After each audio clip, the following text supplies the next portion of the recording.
Okay, welcome to the weekend, ladies and gentlemen. It is Saturday night, which means we have a triple header of League of Legends action coming at you live here at the Do It Big Invitational. This is going to be a very, very big day for all of the teams involved. With only, I think, 4 days left in the regular season, every game here is going to have significant impact on how the playoff picture ends up shaping up. So let's pay close attention to how these games go. In game one of the night, we will have Hapuuma Matata up against Double Jungle Gap. Should be an exciting game, as all games are. I know I say that a lot, but this should be a very, very spicy game, not just because of the potential impact on the standings, but also we should see some fun banter between some of these players as well in the pre-game interview. So we're going to get that set up in just a moment. I'm going to be joined on the cast tonight as well, once again, by one Mr. Pizza, aka Pizza Jikan Desu. What's good, Pizza? I'm back, baby. Let's go. What's good, Twitch chat? What's good? What's good? And we should be joined by Chungus as well shortly. True? Yes, sir. Okay. He should be coming. All right. Just gotta restart his computer. Okay. All right. So, ladies and gentlemen, we already have the lobby set up here. So, I'm going to get Pizza in here, and we're going to get Chungus in here, and then we're going to get going with the pre-game interviews. It's going to be a lot of fun. It's going to be a lot of fun. I'm really looking forward to who each team decides to send up here as well. But before we do that, let's talk a little bit about the playoff implications of this game potentially. So, first things first, for the blue side team, for Hapuuma Matata, coming off of a win last night against Andyland, but took an L the night before against Pokey to put them at 8-5. So with a win here, could mean that they end their season at 9-5. Would need some help from Pokey or some defeats against Pokey really to secure that number 2 seed, but are definitely still in contention and can help themselves a lot here with a win.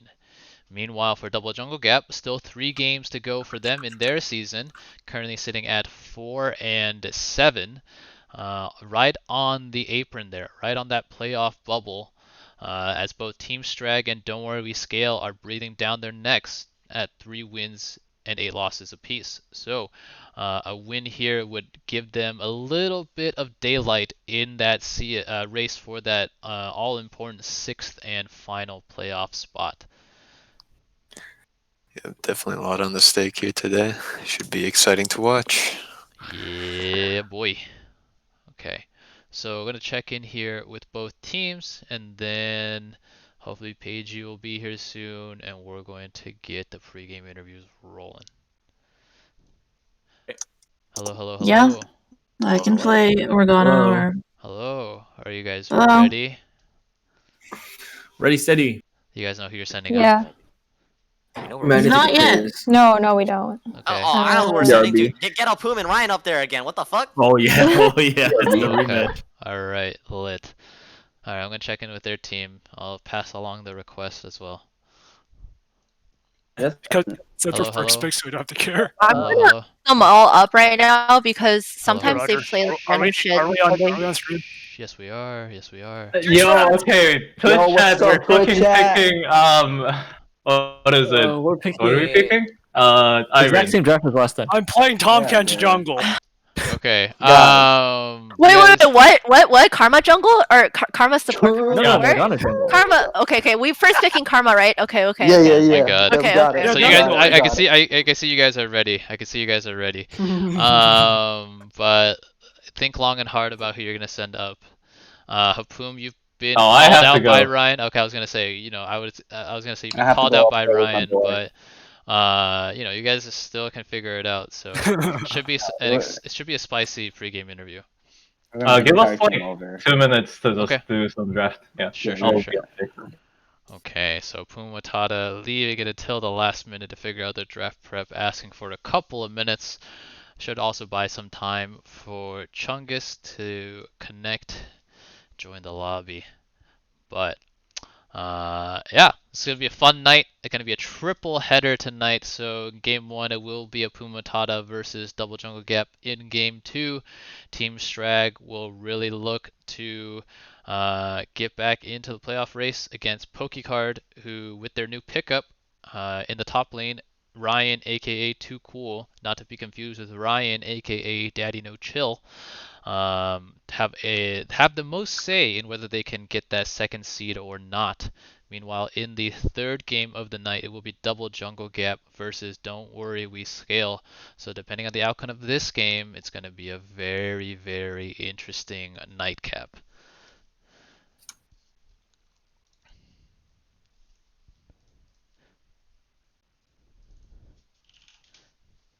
How's your day going so far, Pizza? Not too bad, actually. Went and took a walk with Chungus and Yeezy. Got some ice cream. Oh shit, Oh, yeah. that's lit. Is Minnesota and ice cream like the bomb? Yeah, it's okay. We got a few good joints, local spots. Okay. Yeah, we got. I'm all about that salted caramel. Oh. Have you ever tried that before? That stuff is good. It's okay. I'm not a big fan of salted You're caramel not in about it? general. All right, Yeah, all right. but I mean, What's your go-to? if it's ice cream, oh man, I think like mango gelato type shit. Like that Okay. stuff is always good. Are you more into like the sorbet? Yeah. If I Yeah, have yeah. to go with like more traditional ice cream flavor or like kind of like that sort of like vanilla chocolate stuff, I think like hazelnut ice cream is actually really Mm. bomb. Oh yeah, that's Yeah. good too. Yeah, because I just slather Nutella on everything when I get the chance. Yeah, I see. yeah. And I'm also quite partial to green tea, but Oh, green tea ice none of cream is them. also fire. True, Yeah. true. I can't forget about green tea ice cream. Okay. Let's see here. Hello. Is that him? Hello. Is that the Hello. boy? All My right. computer finally works. Let's go. We are joined by our third member on the cast tonight. One big Chungus, big. You're logging in right now? Oh, there you are. Oh, he's not. I invited. Oh, I'm Okay. here. All right, let's go. All right. So here we go. Let's get it. Let's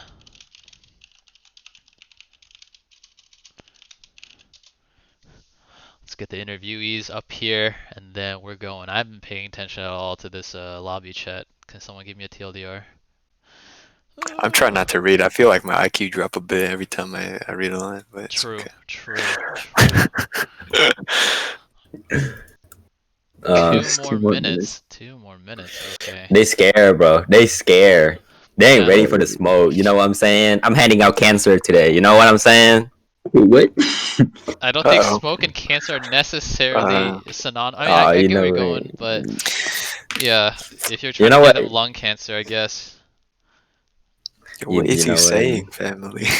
You guys know what? You guys know what? You guys just What ruining is the he vibe, saying? man. You guys just ruining my vibe. Don't kill my vibe, bro. I don't Oh get my your God. vibe, bro. Mm. You spreading smoke and cancer. That's your vibe. What is it? Yeah, what the fuck? The pestilence. Hello. Hello.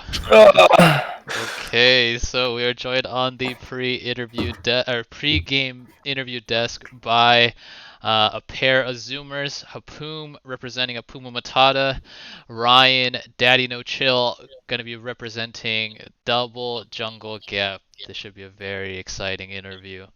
Okay, so first question, as always, gonna go to Hapuuma as the blue side representative. At this point, I feel like your team is the Jekyll and Hyde team. Sometimes we see you come out, and it looks like you guys can, beat Prime SKT. Other times you guys just roll over like your CLG. So we've generally seen you guys come out strong against good teams, but we saw you take the L against Double Jungle Gap in the first round robin. Does that mean then that you guys think Double Jungle Gap are bad? I don't know. What I can tell is we might actually lose this game because of that jinx, and also, yeah, I don't know. Like, at least this time we're kind of aware of why we're losing those games. So we're trying to fix it. Yeah. Gotcha. And what sort of learning lessons have you guys gained from this week? A loss against Pokey Card and a win against Andyland. What has that taught you guys? It's a Figma fight. You win the game. Okay. Seeing that you guys haven't picked or versed Malphite either, have you? I don't think so, but it's a Figma fight. You win the game. Oh, okay. I guess it's just that easy then. Okay. Well, speaking of easy, it's not gonna be a particularly easy task for Double Jungle Gap here, up against Hapuuma Matata. You guys have a 4-7 record right now, just barely clinging on to that 6th and final playoff spot, with another game tonight against Don't Worry We Scale, who are breathing down your necks, Ryan. What are you guys looking forward to in this game, and how's the team mentality with this overwhelming pressure that is trying to make the playoffs of the Do It Big Invitational? How are you guys handling that?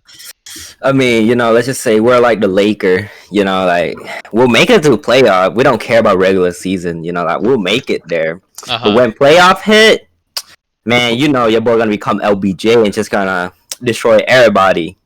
So don't worry about it. We're gonna see everybody in playoff.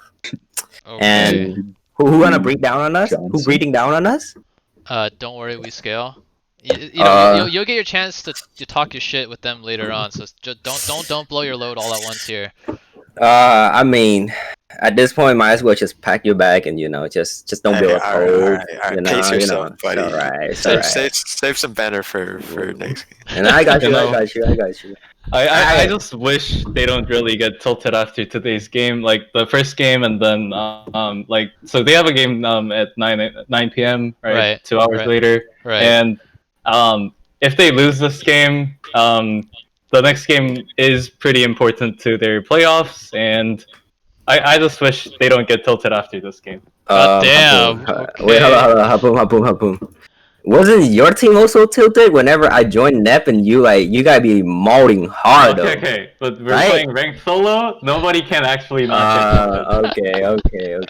just don't cry and slam death if you. And also, it doesn't matter for us because this is actually last game of our season. Oh, okay. So you say that is that your excuse? You're gonna get your ass kicked or what?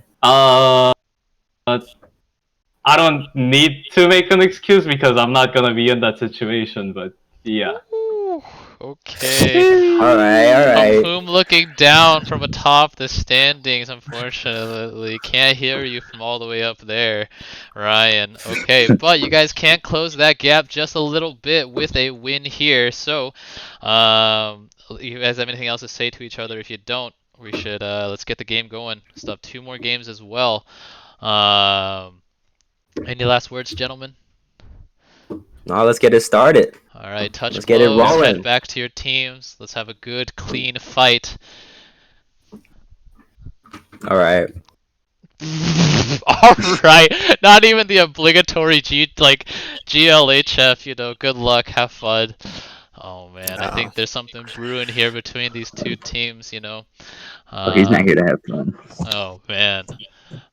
We've been in the weeds here. We've seen them hang out on Discord. I think there's a bit of a friendly, not unfriendly rivalry. I think brewing between Hapuuma and Ryan. So it should be a fun battle in the top lane.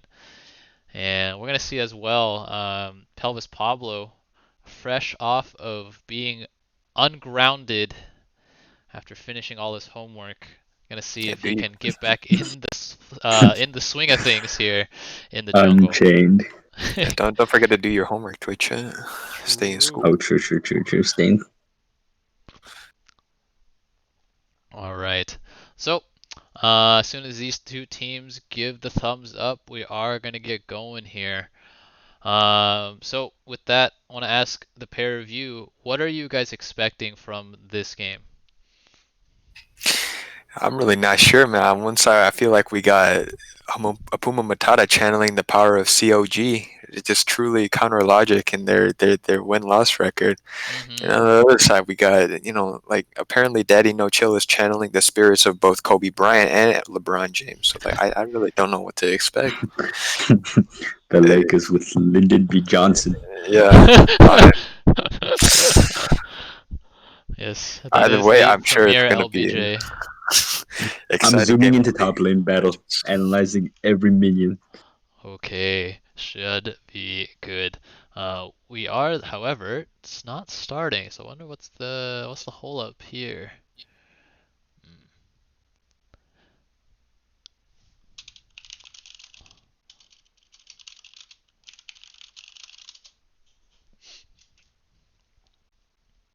Chungus Pizza was telling me that you guys got some ice cream earlier today. Oh yeah. What's your ice cream? What's your go-to ice cream flavor? I like tart things, so I just get like sorbets. I get like a blackberry and mango. Same. Let's go, sorbet gang. I was just telling Pizza, dude, like mango gelato, dude. That's where it's at. Oh yes. You two on the same wavelength. Hey, holla at me. Mango. Immediately we see the Kazakhs fan. Elvis Pablo getting targeted. No surprise there. Looks like gonna be a pair of bans aimed at each of the captains as the obligatory Hapuuma Relia ban comes down first thing in the morning. Wait, what? Nunu ban. Yeah, we have seen Calvin on Nunu before. Didn't necessarily play it to. It wasn't too pretty. Impact. Yeah, that's putting it kindly. But still taking it off the table. Mm-hmm. Now going to be a Leona ban aimed at Ali, the support here for Hapuuma Matata. Likes to make a lot of aggressive plays on that champion. Let's see if Hapuuma Matata here make it 3 for 3 in terms of the jungle bans. Either Hecarim or Udyr are up. Yep. Probably first picked by Magnus. Mm-hmm. I think they're going to handshake this. So. Yep. Oh, they leave both up. Yeah. I'm not surprised here to see that these teams are going to handshake Udyr and Hecarim. Both Udyr and Hecarim are heavily played by these two junglers. So there it is. There's that handshake. And let's see here what Hapuuma Matata decide to go with. Personally, I like Hecarim, obviously, as a Hecarim one-trick. I feel pretty comfortable playing into the Udyr matchup. But Udyr, I feel like, does have the better early game and can bully Hecarim if he plays correctly. Oh. What? Okay. You see the early Seraphine pickup, countered by the Hecarim as expected. Okay, and so Ash. Interesting. Hapuuma Matata here just gonna let double jungle gap here take the first of the two junglers. Obviously, then Udyr should be picked up with one of these next two picks for Hapuuma Matata.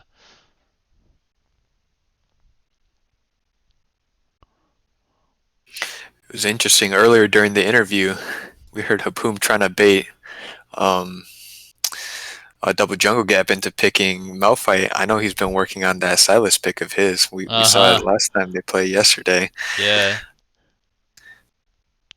Let's see if they are any the wiser. Yeah. Okay. So, all right. So maybe a bit of a bait here coming out from double jungle gap here. Braum with the shield, gonna be a decent counter to that Seraphine here. And now the side is going to be immediately banned away, so that will not be an option for Hapuuma. What do you make of this Braum pick, Chungus? It's not a champion we see too often on the Rift. Yeah, Braum's very situational. You normally pick it to counter Ornn, and I guess in this case the Seraphine. I personally think that champ sucks, except in niche cases. I think if you can time it right to block Seraphine ult, I think it definitely has its uses, but it's kind of down to the execution. Yeah, we're definitely going to have eyes on Steven in the bot lane. See if he can pull that off in the team fights. It's good against Caitlyn too, because it blocks the Q. That is a good point. But I feel like the early laning here is going to be absolutely brutal for the pair of Ashe and Braum, unless they get some support from this Hecarim, because Seraphine and Caitlyn just have so much range. So Braum needs to really keep an eye on his health bar. If he gets whittled down here, it could mean a brutal laning phase here for Yeezy and the Northwest. Definitely. Seraphine got hit by those the note nerfs, so she doesn't poke as much as before. Oh, that's going to be mainly on landing Qs and Es. That's a good point. That's a good point. Okay. And with the Braum locked in here, this Morgana pick is going to probably go in the mid lane here in the hands of Arena Thunder. We've seen a recent uptick in Morgana's popularity in the tournament on the heels of that jungle Morgana game from Kinuhata. So this is going to be a fun one to watch here. We'll see if mid lane Morgana goes with a similar CDR-oriented build. If she does, there is a lot of pick potential here on the side of double jungle gap with Ashe, Braum, and Morgana. Good and this is long-range follow-up CC. It's a very exciting pick coming out next. This could be Hapuuma with the Akali top. Yeah, I think it is. Working on it in the solo queue. Yeah. I know Hapuuma absolutely loves Akali. Okay.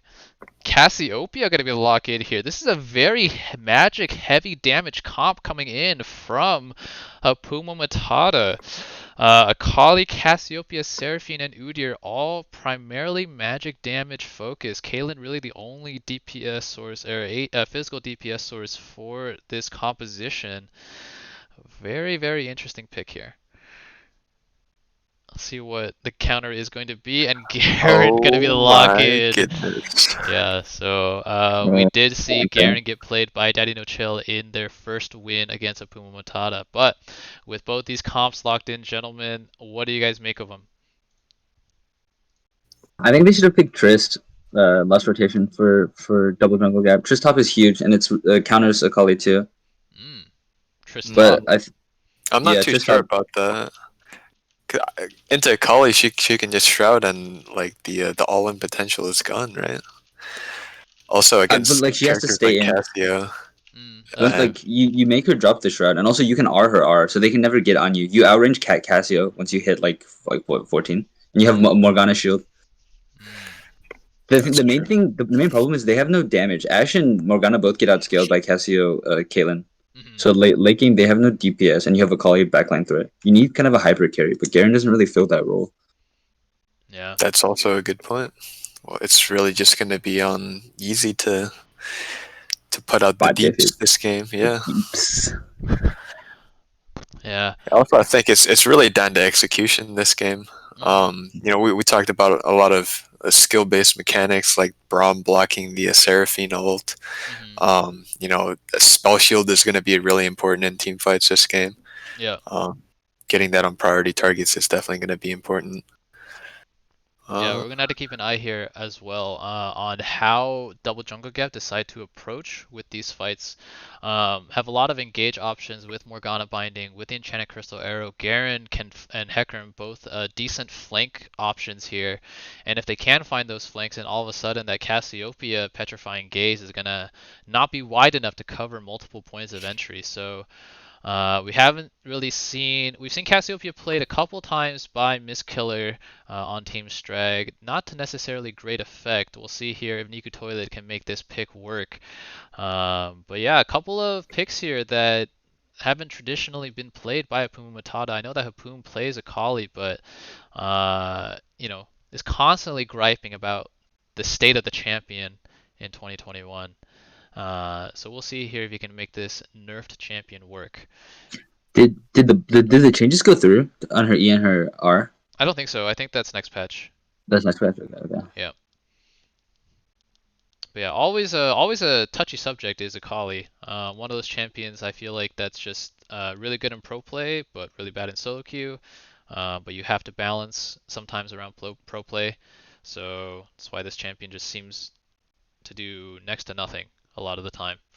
So we're gonna see here if Hapuuma can make it work. I think he can. Should be an interesting matchup against the Garen. Definitely, it's on the Akali to try to skirt around Garen's cooldowns, to E the Q, to dodge away from the follow-up spin damage. But I don't know if Akali has enough damage to kill Garen at any point in the game if they remain even. I don't think he does.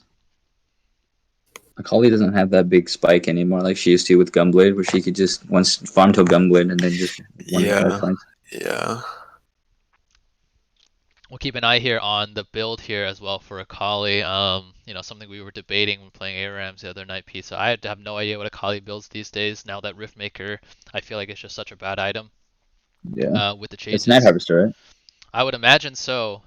But with Night Harvester here, there is a relatively tanky composition coming out from Double Jungle Gap. Braum obviously with the shield, Morgana has black shield, Hecarim relatively tanky, Garen relatively tanky. So even with the additional burst from Night Harvester, it will be hard to see here if Akali can find some assassinations. But we won't have to wonder for too much longer because we are going to load into the game here as the spectator delay ticks down between Double Jungle Gap and Hapuuma Matata. Hapuuma Matata on blue side, Double Jungle Gap on red side. Let's get it popping. Double cleanse. No flash top lane. Hapuuma gets to take his ignite and tilt Ryan. True. Let's take a look here at the betting as well. Double Jungle Gap, despite the difference in records, going to be coming out on top in the betting odds here. I didn't bet. Yeah, thank you for reminding me. We gotta dump the points. I'm dumping 11K. All right, let's see if we get some last minute swings. Oh my goodness. So some last minute money coming in from my co-casters are going to heavily swing this betting in favor of Double Jungle Gap. It is now 1 to 5, 17% to 83%. So let's see here if the odds favor the underdogs yet again. I think underdogs are 4 for 5 in the last 5 games. And that 5th game, it was literally 50-50. So we'll see here if Double Jungle Gap are hit with the caster curse, or if after a little bit of a long layoff, they are ready to go. Hey, all I'm saying, this is do it big. You know, the players got to do it big. Gamba's also got to do it big, you know? Do it big, Gamba. Alright, let's keep an eye here on the level 1 coming out from Double Jungle Gap with Braum, with Morgana. A lot of level 1 potential, but as it stands right now, it's going to be a pretty customary 5-point spread from both teams early on. And yeah, definitely wanted to... Oh, go ahead. Yep. Sorry. I don't know. It seems very customary for teams just to do a 5-point in this tournament, but with a team comp like Double Jungle Gaps, I would have really liked to see some sort of cheese invade into... through bot lane bush or top lane, something like that. But as it turns out, just going to be a standard start. Sorry, go on. No. Yeah, I was going to say just a little bit of funny, something to notice here. Pelvis Pablo immediately pinging out here that Akali does have ignite. So Ryan will be aware of that one. Yeah. For those unaware, Ryan has particularly feelings about top laners who run ignite. You could say it is his kryptonite. Oh, rhyme. Is that from Jackbox? Okay, so with this game starting here now, both junglers going to be starting on their bot sides. Going to mean a potential clash in the top river. So let's keep an eye here on the priorities for both the mid and top lanes. I would expect Garen to probably have top lane prio, but mid lane I think is a bit more of a toss-up. Where do you guys think this priority is going to come through for the mid lane? I think early Cassio is probably going to have the pushing power, but when Morgana gets her first base and has a few levels on the W, she's just going to be perma-spamming it on the wave and just being completely non-interactive. That's a fair point. Okay. So we'll have to keep an eye on that. As it stands here, Morgana does have a bit of an early push, but Crab's still about a minute away from spawning. It's still very early on. Still about 45 seconds before we really start to see who has the definitive prio. So it could just be a bit of wave management coming in here from Niku Toilet. As it stands, both junglers more than capable of these 315 clears, so keeping pace with one another so far. Hecarim just a little bit ahead, but Udyr has not, he has not taken his Krugs yet, which are a big time killer. Yeah, it seems Daddy No Chill actually getting shoved in early. I think the Garen level 1 is definitely weaker than a Kali who can really just spam Q for free without any fear of retaliation. Right. It's getting shoved in, so could possibly open up a gank top, but Hapuuma being wise to that drops a ward into the tribe bush. Yep. Okay, we're gonna see here that difference in the top priority gonna give Udyr free access to this top crab. Hecarim already recognizing that, gonna start pathing down towards the bot crab almost immediately. But Udyr is running here as well, so let's see here how fast the Hobo Bearman can run, because Hecarim does delete crab relatively easily. Does not have smite, however, so gotta keep an eye on that, but there is a ward here in the Raptor Pit that's gonna spot Udyr running over, so Udyr is gonna be able to see Hecarim here and confirm. They fight this. Well, they win this. Oh, no, but the what Dark is that? Binding gonna go wide. I think Morgana here was anticipating Udyr to continue that fight, but as it stands here, Udyr just gonna peek in, see Hecarim right there, and then go back now. So junglers mirroring each other almost perfectly here. Both gonna be starting on the camps that they had killed first. So for Udyr that'll be Krugs. For Hecarim that will be Gromp. Generally speaking, this should favor the Hecarim. Obviously, Udyr level 6 is next to meaningless, and Hecarim level 6, as we all know, is OP. Yeah, it seems bot lane for double jungle gap is getting bullied a bit early as we expected. Definitely losing out in the range with the Braum support, and there's really very low kill potential with the cleanse on Caitlyn. Yep. Okay, so relatively uneventful early game here, but as we saw last night against Andy Land with Hapuuma Matata, their games can really explode into life at any moment. For them, it took 9.5 minutes until they were able to find a double kill in the top lane, courtesy of a timely Magnus Crow counter gank. We'll see here if they repeat that or if they try to accelerate the game a little bit earlier on. Udyr obviously with the early tempo can force some fights potentially around, for example, this first dragon, and that's exactly going to be the call here as he takes the blast cone over. Yeah, they did actually spot Pelvis Pablo doing his Krugs, the ward from Hapuuma. Right. This should be completely free for Hapuuma Matata. Yep, it looks to be the case here. Hit 6 first. Might be actually able to solo kill if Ryan doesn't back, which it looks like he might. Oh, wait, Ryan hit 6 first. Like he is pushing in.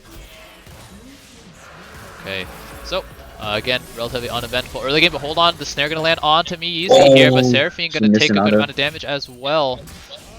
So both, we got a bot lane here that's very, very low, but there's a Hecarim in the neighborhood here for double jungle gap, and the wards are down. Caitlyn though, gonna eat the net over, and now gonna be Hecarim charging in. Looks to be an engage onto Seraphine here, but Braum is already going very, very low. Seraphine gonna try to flash away, unfortunately not gonna be enough here because of the ghost from the Hecarim. Enough movement speed there to catch up and land another rampage onto Seraphine. So at the end of the day, it will be a 1-for-1 trade. However, Caitlyn did pick up first blood there. Yeah, definitely trading in favor of Hapuuma Matata. We said that Caitlyn's able to pick up the wave and everything, and easy, just losing out on experience and farm. Yep. But this does give Pelvis Pablo an early kill. We'll see if he's able to snowball the rest of the map from that. Yeah, that is a good point as well. This Hecarim has a lot of 1v9 potential. Already ahead of Udyr as well. Going to be taking away Udyr's Raptors, while Udyr is none the wiser on his own red buff. So good play coming out from Hecarim so far, and still has that Onslaught of Shadows as a tool to potentially find a gank. He's just wasting time. They saw him on that pink board in Pixel Push River. Okay. Looks like Seraphine here going to be shadowing, potentially looking for the Hecarim. Now Hecarim going to charge in, but there's an Udyr here as well. I don't know if this is the wisest decision. Oh, going to be flashed in by the... Oh my goodness, Tiger Stat's going to be enough to dot. Going to mean here that Hecarim just goes down, even using the Onslaught of Shadows in futility. That is quite unfortunate if you are Pelvis Pablo. But if you're a Hapuuma Matata, you're going to take those any day of the week. Yeah, Magnus Crow just walking up, giving him the double die. You say, I like your cut, G. Takes a nice cut too. 300 gold in the pocket of Udyr. Gonna accelerate him towards that Turbo Chem tank, and then we're really gonna start getting the Hobo Bearman run, stun, job done gameplay that we've come to love in Season 2. I do want to point out we do see the Leeching Leer coming up for Akali. That does mean... Ooh. Hold on, going to be aggression here in the mid lane as Niku Toilet going to have to cleanse and then flash away from the Morgana binding. Almost out of mana there as well, so good play from me out from Irina Thunder.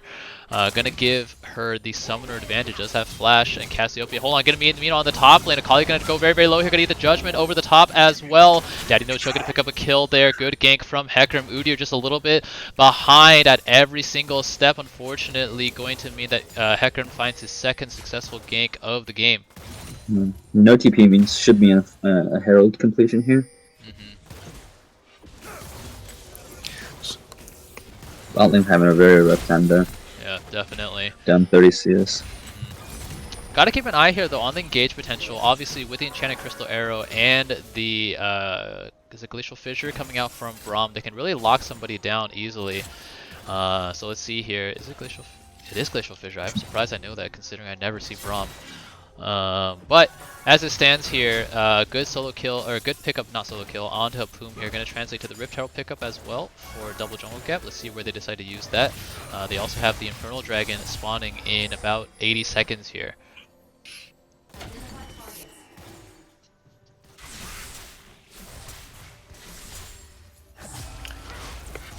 Hawkshot gonna come through. I don't think that spotted Magnus Crow and his Krugs, but with some deductive reasoning, they should be able to deduce that he is down there. Yeah, let's keep an eye here on where Udyr decides to go. I think, you know, he's been a step behind of this Hecarim. Hecarim obviously can get around the map a little bit faster, at least in short bursts with the devastating charge. But I would like to really see Udyr here anticipate aggression coming in from the side of double jungle gap. If he can be there for a counter gank, he can really turn around a devastate or a onslaught of shadows. Because once Hecarim's in, he has a hard time getting back out, especially if he eats a stun. But instead, looks like Hecarim. Yeah, the Herald gonna get dropped bot lane here. All three members showing on the map, and now the Encore gonna land onto both Seraphine, or Braum and Ashe, and now gonna be a root as well. Gonna be tower shots getting tanked up here, and Udyr is in the neighborhood. Ace in the hole gonna be blocked here by Hecarim, but now there's an Udyr here on the way, gonna be slowed here.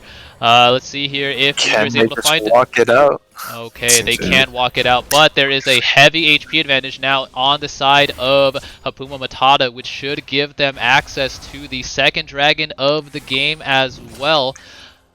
And yeah, with Hecarim going back towards his wolf camp, I think that is a clear indication of double jungle gap's intention to give up this dragon. So, although they didn't necessarily anticipate the aggression, they were able to counterplay this very bold charge here towards the tower, and now going to be able to pick up the second dragon of the game, which will mean that we have Clown Soul. Fun. Yeah, actually, I think that's pretty worth for double jungle gap. They trade 3 plates for 1 Infernal. Hecarim here also going to be taking away the top jungle, and potentially going to be behind Akali here Maybe as well. On Hapuuma, no. Okay. Hapuuma holding on to the shroud. They know that they can't just run at her and kill. Yep. But Hecarim here is eking out a pretty solid farm advantage over the Udyr. So we're going to see here the power of a farmed up Hecarim. Going to be building a Triforce this game, and we're going to see if he can really find some damage onto the backline of Hapuuma Matata. good targets here for Hecarim. Macaulay, Cassio, Caitlyn, and Seraphine all very, very squishy. And Udyr can't stop the onslaught of shadows.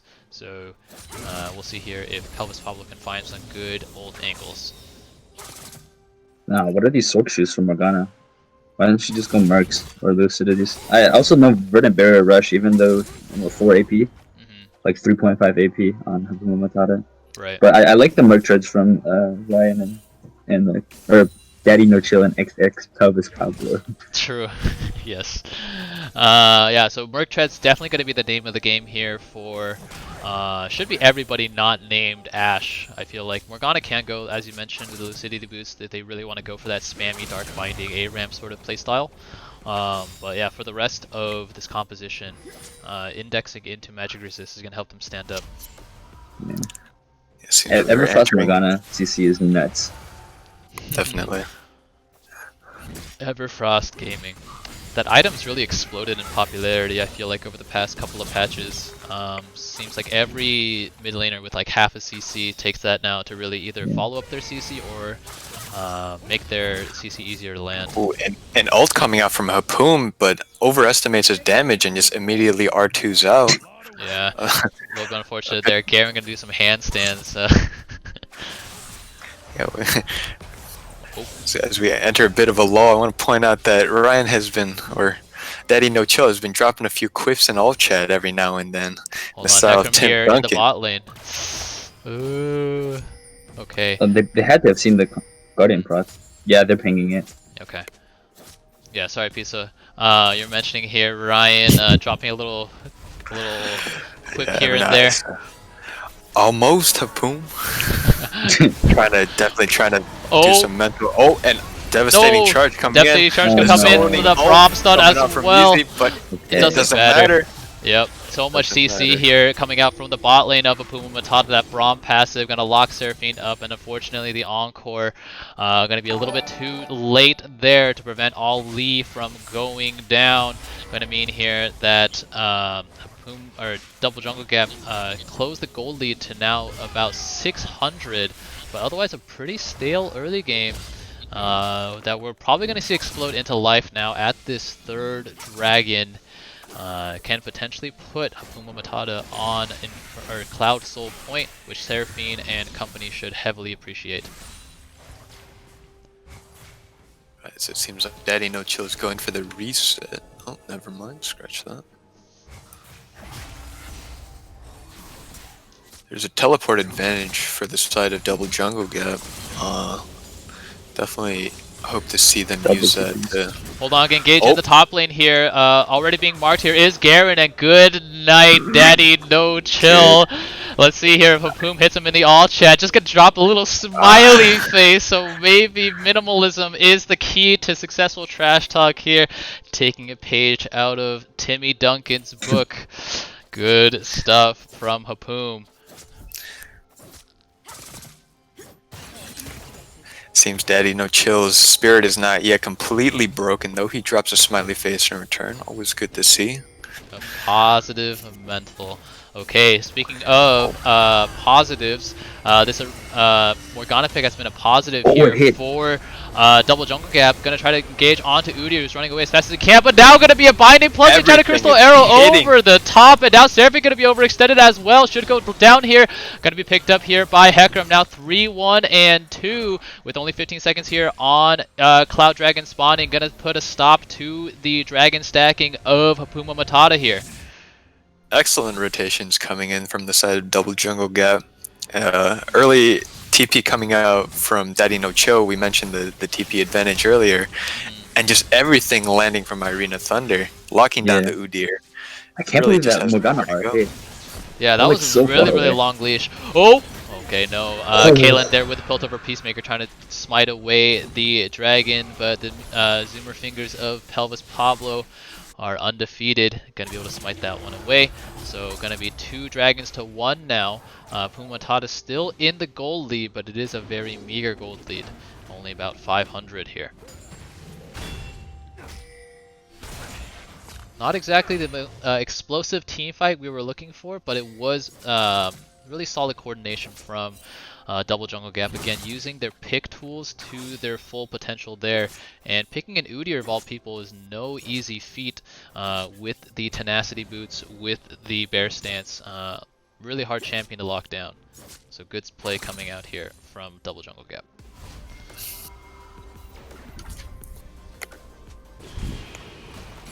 I'll be honest, I feel like this game is a lot less hype than I thought it would be though. I'm not necessarily falling asleep, but I'm not exactly on the edge of my seat either, you know? I thought some shit would go down. I thought some real shit would go down. But as it stands, gonna be just pretty by the books gameplay here for both teams, recognizing when they are strong, when they are not, and taking the appropriate advantages as Double Jungle Gap here with this new Cloud Dragon also going to pick up the second Rift Herald of the game as well. The first Rift Herald that they did drop was not used to particularly good effect here, but we're going to see what they do with the second one. Now, what do you make of this Immortal Shield Bow pickup coming in from the Caitlyn, Chungus? I don't see this item being built on Caitlyn a lot, and I feel like it's pretty antithetical to Caitlyn's whole deal of trying to do as much damage as possible. Yeah, I think she's looking at it because Hecarim goes for Triforce, so very aggressive, kind of wants to dive the backline. And I think the Shield Bow does counter what Hecarim's trying to do and kind of negates the Triforce and makes him super squishy. So it's kind of situational, but I would have preferred Gale Force. Probably Kraken here, Kraken into the 3 tanks. 2.5. Alright, hold on, going to be engaged in the top lane here as Pelvis Pablo going to go aggressive on to this Cassiopeia with just a couple more rampages. Cassiopeia trying to flash away, not going to be enough, and the tower shot not going to be enough to take down this Hecarim. Going to be a solo kill now for Pelvis Pablo, 4-1 and 2. Looks like the layoff not going to do Pelvis Pablo any disfavors.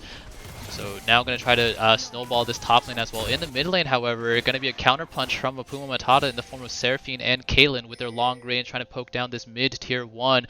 Braum is very low here as well, which means that Garen does have to rotate over to cover a potential attempt onto this turret. Yes, but this does seem to be a bit of miscommunication here. We see Yeezy stopping her recall. That leaves no one to defend the bot turret, so Hapuma's just free to push this as he pleases. Finally, Daddy No Chill rotating down to cover the turret. Who knows the cannon? Alright, so Morgana here going to continue to push in the top lane, able to pick up a tier 1 top turret, which more or less levels up the gold here. Although Hapuuma Matata are doing their best ARAM impression. Gonna try to take down this turret. Encore, meanwhile, gonna be immediately blocked by the Braum. And now, gonna be the Enchanted Crystal Arrow, though. Also gonna split the difference there. So, looks to be a field goal in return. 2 ultimates here getting wasted. Now, the third, though, gonna be coming out from Hecarim. Onslaught of Shadows gonna fear too, but not gonna fear anybody back in the team. Udyr, though, going very, very low. Gonna be taken down here by Morgana. However, now Cassiopeia is on site. But this Braum Shield going to do a lot to deter the ranged damage coming out from Hapuuma Matata. Now the binding to land on Cassiopeia. Let's see if Braum decides to land a Q here. No, it will not be the case. Akali is here as well. But going to be a retreat call from Double Jungle Gap. At the end of the day, just ends up being a dead Udyr when all is said and done. Although he will be spawned in time for the Cloud Dragon spawning in 45 seconds. Are you not entertained, Roger? Is this not the League of Legends you live to see? Just a little bit of ARAM, you know. A little bit of ARAM never hurt nobody. But you know, it's not exactly. It's not popping. It's not popping yet. It's frothing. You know, it's at a boil, but a little bit of a fiesta for sure. Yeah. We haven't really seen the full pop off pog moment just yet. Yeah. We saw there though, why Double Jungle Gap here decided to go with the Braum. The Encore getting immediately stuffed by that shield. So we're going to see here if Ollie can adapt to the situation, can recognize when that Braum shield goes up, and then wait on that cooldown before launching that otherwise very devastating teamfight ability. Caitlyn got to be careful here, though. Going to be walking in. Unfortunately, not going to be punished because no backup was on the way. But Double Jungle Gap are in prime position here for the Cloud Dragon. And it looks like with Caitlyn retreating here, going to be just a concede coming out from Hapuuma Matata. Yeah. Hecarim hits 2 items there. They probably don't want to fight such a Fed member. Second Cloud. Yep. No reason to throw the game over this. Yep. Baron crucially coming up now. Means if there's a decisive team fight, we can look to Nash. Alright. Daddy no Cho intelligently realizing he's on the weak side right now, backs off when they attempt to send the man bear pig after him. Alright. Gonna come back just in time though. Disrespect. Yeah, going to prevent Akali from recalling there. Let's see if Akali uses it as a bait. Ooh, Seraphine gonna barely dodge out from the Dark Binding. Flash now gonna be used, but gonna be immediately blocked by the Braum. It happens again, and now Onslaught of Shadows over the top. Good flash by the Seraphine to get her away. Udyr gonna be trying to buy as much time as possible for the rest of their team. DPS now gonna start coming in from the Cassiopeia and the Caitlyn, but Hecarim with the Syrinx shield is gonna be able to walk out. Meanwhile, on the top lane, it looks like Garen to go down to Akali. Should be a fun all-chat exchange coming up here, but in the mid lane, it's gonna be a game of almosts, as both Hecarim and Udyr did go low there, but it looks like with the solo kill in the top lane, Hapuuma Matata are going to be emboldened to now try to start up this Baron. Do have good Baron DPS in the form of Caitlyn and Cassiopeia here, so let's see how Double Jungle Gap decide to play this. Baron going down steadily here, down to about 9,000. Hecarim now just barely getting out of the base. Does not have the Onslaught of Shadows to come over the wall either, and does not have Flash, obviously. So Akali here going to also try to do some poke damage, but Udyr is going very, very low here. Needs to get back in the pit for the smite. Now Hecarim here, okay, just gonna be a 50-50, here we go. Udyr is down 3 levels to the Hecarim, and now Akali gonna go down here, Udyr gonna go down too, which means that this Baron will be smited away by Hecarim, and now this game is gonna blow wide open. Here we go, Seraphine gonna fall down to the volley. We're gonna see potentially the first penta of the season. No, not just yet. Hecarim going to be charging towards the Caitlyn, but unfortunately will not be the penta for me easy. Not that she is too sad about that one. Going to pick up a quadra kill as well as the Baron Nashor, and Double Jungle Gap here coming alive with 4 members down for Hapuuma Matata. Going to now push in on this mid tier 2. You know, my mind is blown. I don't even know what to say anymore. Let's just do it big for sure. Indeed. Big. Hapuuma Matata tried to do it really big there, trying to take away that Baron. Unfortunately, just not enough DPS to burn down Baron Nashor, and Hecarim charging out of the base. Now though, Hapuuma looking for revenge. Braum going to try to jump to Hecarim here, but now Kali going to go aggressive. Braum going very, very low, ace in the hole, but there it is. The Enchanted Crystal going to land onto Seraphine, and now Kali is rather isolated up against a fresh Baron. Oh, goodness gracious. The Hecarim is going to go down before Akali does eat the judgment from Garen. So going to be a 1-for-1 trade of top laners thus far, but the Onslaught of Shadows did get used there. So let's see here if Hapuuma Matata decide to push the advantage. Encore also did get used by Seraphine there, so I don't know if they have too much long-range engage potential. And with Baron minions, it's going to be really hard for Hapuuma Matata to punch through this minion wave. Yeah, that's a big shutdown there, going over to Hapuuma. Yeah. Curious what item he's going for now. He's already finished the Void Staff, but picked up another blasting one. Unfortunately, I'm not too familiar with the Akali build paths. I think with the Giants belt as well, just recently purchased, this is going to signal the Demonic Embrace. Demonic? Right. Yeah. Should help to cut through the beefy friend members of Double Jungle Gap. Yeah. As it stands here, though, it's going to be an uphill battle for Hapuuma Matata, courtesy of the comp that they've drafted here. Again, just only Caitlyn as the AD damage. And Caitlyn here has not necessarily accelerated into the game. Despite having a good laning phase, has not found success in any team fights. So, still sitting on the makings of a Lord Dominic's regard. Should be able to pick that up relatively soon, but this is not a whole lot of AD, or a whole lot of attack speed for the Caitlyn. Meanwhile, Udyr trying to go aggressive here onto Garen with the help of Akali, but Garen just spinning his way back out. Now the Turbo Chem team going to try to slow down Garen. Another stun going to come in, but the rotations are coming through here for double jungle gap.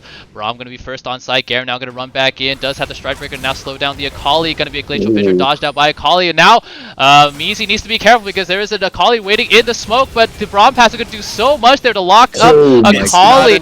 And now the Onslaught of Shadows.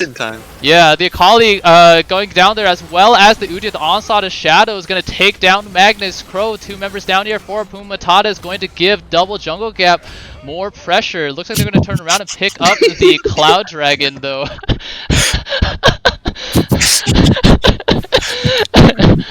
Alright, so a little bit of context for the viewers. Spicy. So, if you guys don't know who Kevin Garnett is, a wonderful, wonderful specimen of a human being. But he gave us some insight into his trash talk as an NBA player up against one Tim Duncan, a gentle giant if there ever was one. But he said that Tim Duncan would always piss him off in games with just the subtlest of trash talks. And it looks like Ryan is going to emulate Tim Duncan here. You know, got you. Nice try. Almost got him. Trying to put Hapuuma off his game here. Definitely. It seems that he's just channeling 3 NBA superstars this game. You know, you mentioned the Kobe and the OBJ. He's got Timmy in there too. Yep. Okay, this is this is looking like double jungle gap's game to lose here. Hapuuma Matata once again showing their Jekyll and Hyde nature. Unfortunately, it's going to be Dr. Hyde that comes. Wait, is it Dr. Hyde or Dr. Jekyll's the monster, right? Yeah. Okay, alright, yeah. So it's Dr. Mr. Hyde. Mr. Hyde is the evil one. Right. Okay. As it stands here, Hapuuma Matata, after taking down Andyland once again, seem to be on their way to taking the L against double jungle gap. Hold on. Okay, Udyr gonna run in. The Enchanted Crystal Arrow gonna be flashed away from Udyr, but as it stands, this Udyr just not having a good time whatsoever. Now down 4 levels to Pelvis Pablo. Oh man, this is just absolutely rough for Udyr lovers around the world to see this matchup go so south. Yeah, he's definitely feeling the pressure. He even picked up a QSS to try to get away from the perma CC that has been drafted on. Hold on, gonna be an Encore here, landing onto the black shield, however, of Morgana. Morgana, though, still underneath a lot of pressure. The Zhonya's is there. Excellent flash by Arena to dodge out that Kali. However, now Morgana is out, and then Morgana is down here. Garen is in the top lane, but Onslaught of Shadow is going to be used as an escape tool. Akali's still here. The Everfloss gonna barely catch Braum on the tip, but not enough follow-up damage here. And let's see where Hapuuma decide to go with this pick. Akali gonna be sent back to deal with the Hecker, or deal with the Garen, but there are still 4 members pushing down onto this tier 2 turret. Why did Garen not TP there? That's so Morgana buys so much time. Yep. And Garen clearly has TP. It's an unfortunate that's not a miscommunication. Hopefully he's able to get out here though, as he cancelled his back and kind of caught between members of Hapuuma Matata. Yep. Doesn't seem like they're interested in chasing him though, but they're... Oh, looks like Garen actually gonna eventually come in for a flank. Oh, so here we go. We're finding 3 members here. Enchanted Crystal Arrow over the top, gonna barely be dodged by the Cassiopeia. Phew. But there is a Baron now alive, so Hapuuma Matata have barely any time to breathe. Need to get back on site here and get some vision down and make sure that Hapuuma Matata do not steal this one away. But now with that confirmation, gonna potentially get some resets coming in. Kaylin is sitting on 1.6 thousand gold, now able to pick up that Lord Dominic's Regard. Gonna be building towards that Infinity Edge next. And I think that's gonna be the saving grace here for Hapuuma Matata. If Kaylin can get to 3 items, then this relatively armorless comp coming out from Double Jungle Gap can potentially start getting shredded by the headshots coming in. It seems that Double Jungle Gap is just gonna pull the trigger and start the Baron. Yep. Doesn't seem like Hapuuma Matata is too aware of this, just starting to enter the Baron pit. Yeah, Udyr gonna walk in and immediately eat the Dark Binding, but already the Baron is down to about 4,000, 3,000, and yeah, Udyr's gonna be running away, so this Baron is gonna be picked up here. Looks like Double Jungle, or Hapuuma Matata just did not have any wards left, didn't leave any residual vision. It's going to mean here that second Baron of the game will also be picked up here by Double Jungle Gap. And there's also going to be a potential Cloud Soul spawning in a minute. Yeah, very well played by Double Jungle Gap to recognize that they had the damage and the base timings to sneak that Baron. Now Cloud's still coming up. Yep. Cloud's actually really good because they have a lot of that click R kind of with the Hecarim and the Ashe. The Ashe arrow has been pretty key. Yep. Looking for picks. If it hits, they get in. Unfortunately, not so many of those landing this game, but hopefully with more to throw, you know, there'll be more to land. Okay, hold on. Garen gonna go aggressive onto calling the top line. Unfortunately, the Encore not gonna land there. Going to mean that Garen gets away, and with Cloud Dragon spawning in 15 seconds, Hapuuma and Matata are pulled out of position. I think they're just gonna concede this one. Cloud Dragon not necessarily the most game-breaking soul, so instead gonna try to look for a pick as Udyr is here as well with the triple campaign, gonna be able to stun up Garen very, very shortly. But Garen with a ton of MR, the judgment gonna come down as well. However, there's enough shielding coming out from Seraphine to be able to pick that one up. So gonna be a trade of Garen for Cloud Soul coming out from Double Jungle Gap. Not necessarily the worst trade in the world. Hapuuma Matata here with no pushing waves, gonna have a hard time capitalizing on the 40 seconds that Garen is dead. But they are gonna try here. Kali gonna blast cone over the wall. Braum gonna be rooted up here by the Seraphine, and there's Udyr on hand. Braum needs to be careful here. Gonna try to use the shield to block in some damage, but now Udyr can try to look for something. Let's see if he can land the stun in time, but it looks like we'll be able to get under the safety of the mid lane tier 2.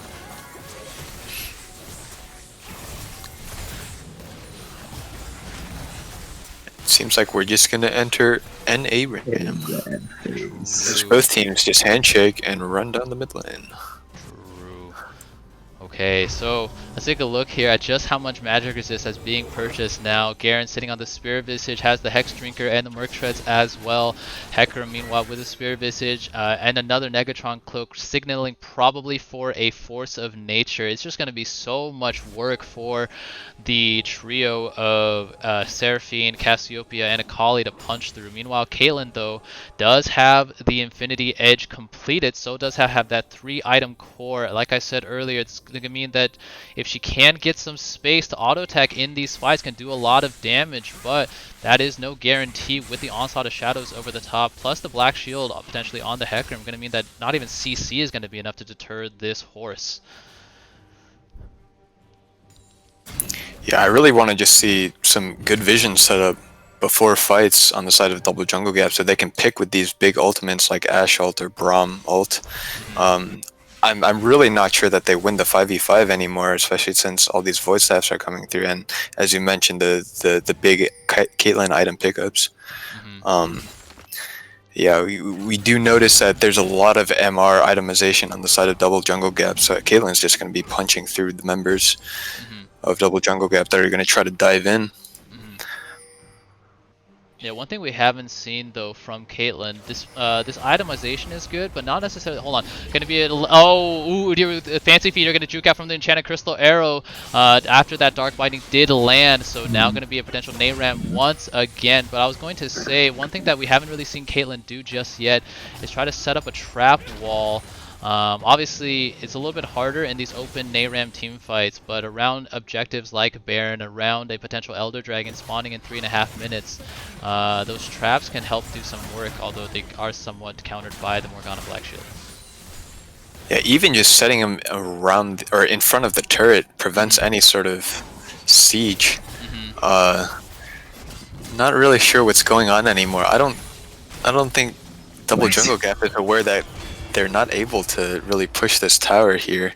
Yeah, the Baron has long expired, so Cassiopeia with the Miasma can just slow down all the minions for a Caitlyn Tilt of a Peacemaker. So maybe just looking for a Dark Binding to land, potentially Enchanted Crystal Arrow, which is on that very reduced cooldown. But as it stands here, no progress being made. Ooh, Caitlyn gonna go very, very bold here. Needs to be careful because Onslaught of Shadows could spell the end for her in the blink of an eye. But as it stands, just, yeah, nothing happening. Top. Alright. Trading. Yep. Gonna be a potential engage angle here for either side. Encore gonna be used to just sing a lullaby to her teammates here. Both Udyr and Cassiopeia on the receiving end of that one. But all that does is give them some notes, I think.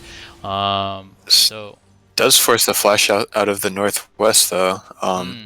Unfortunately, Daddy No Chill was not able to get to the wall in time to let Braum He W to him. He was there. He was there. He just didn't jump. A bit He of a jumped panic, after. yeah. Right. See double jungle gap securing the Scuttle Crab ahead of Baron.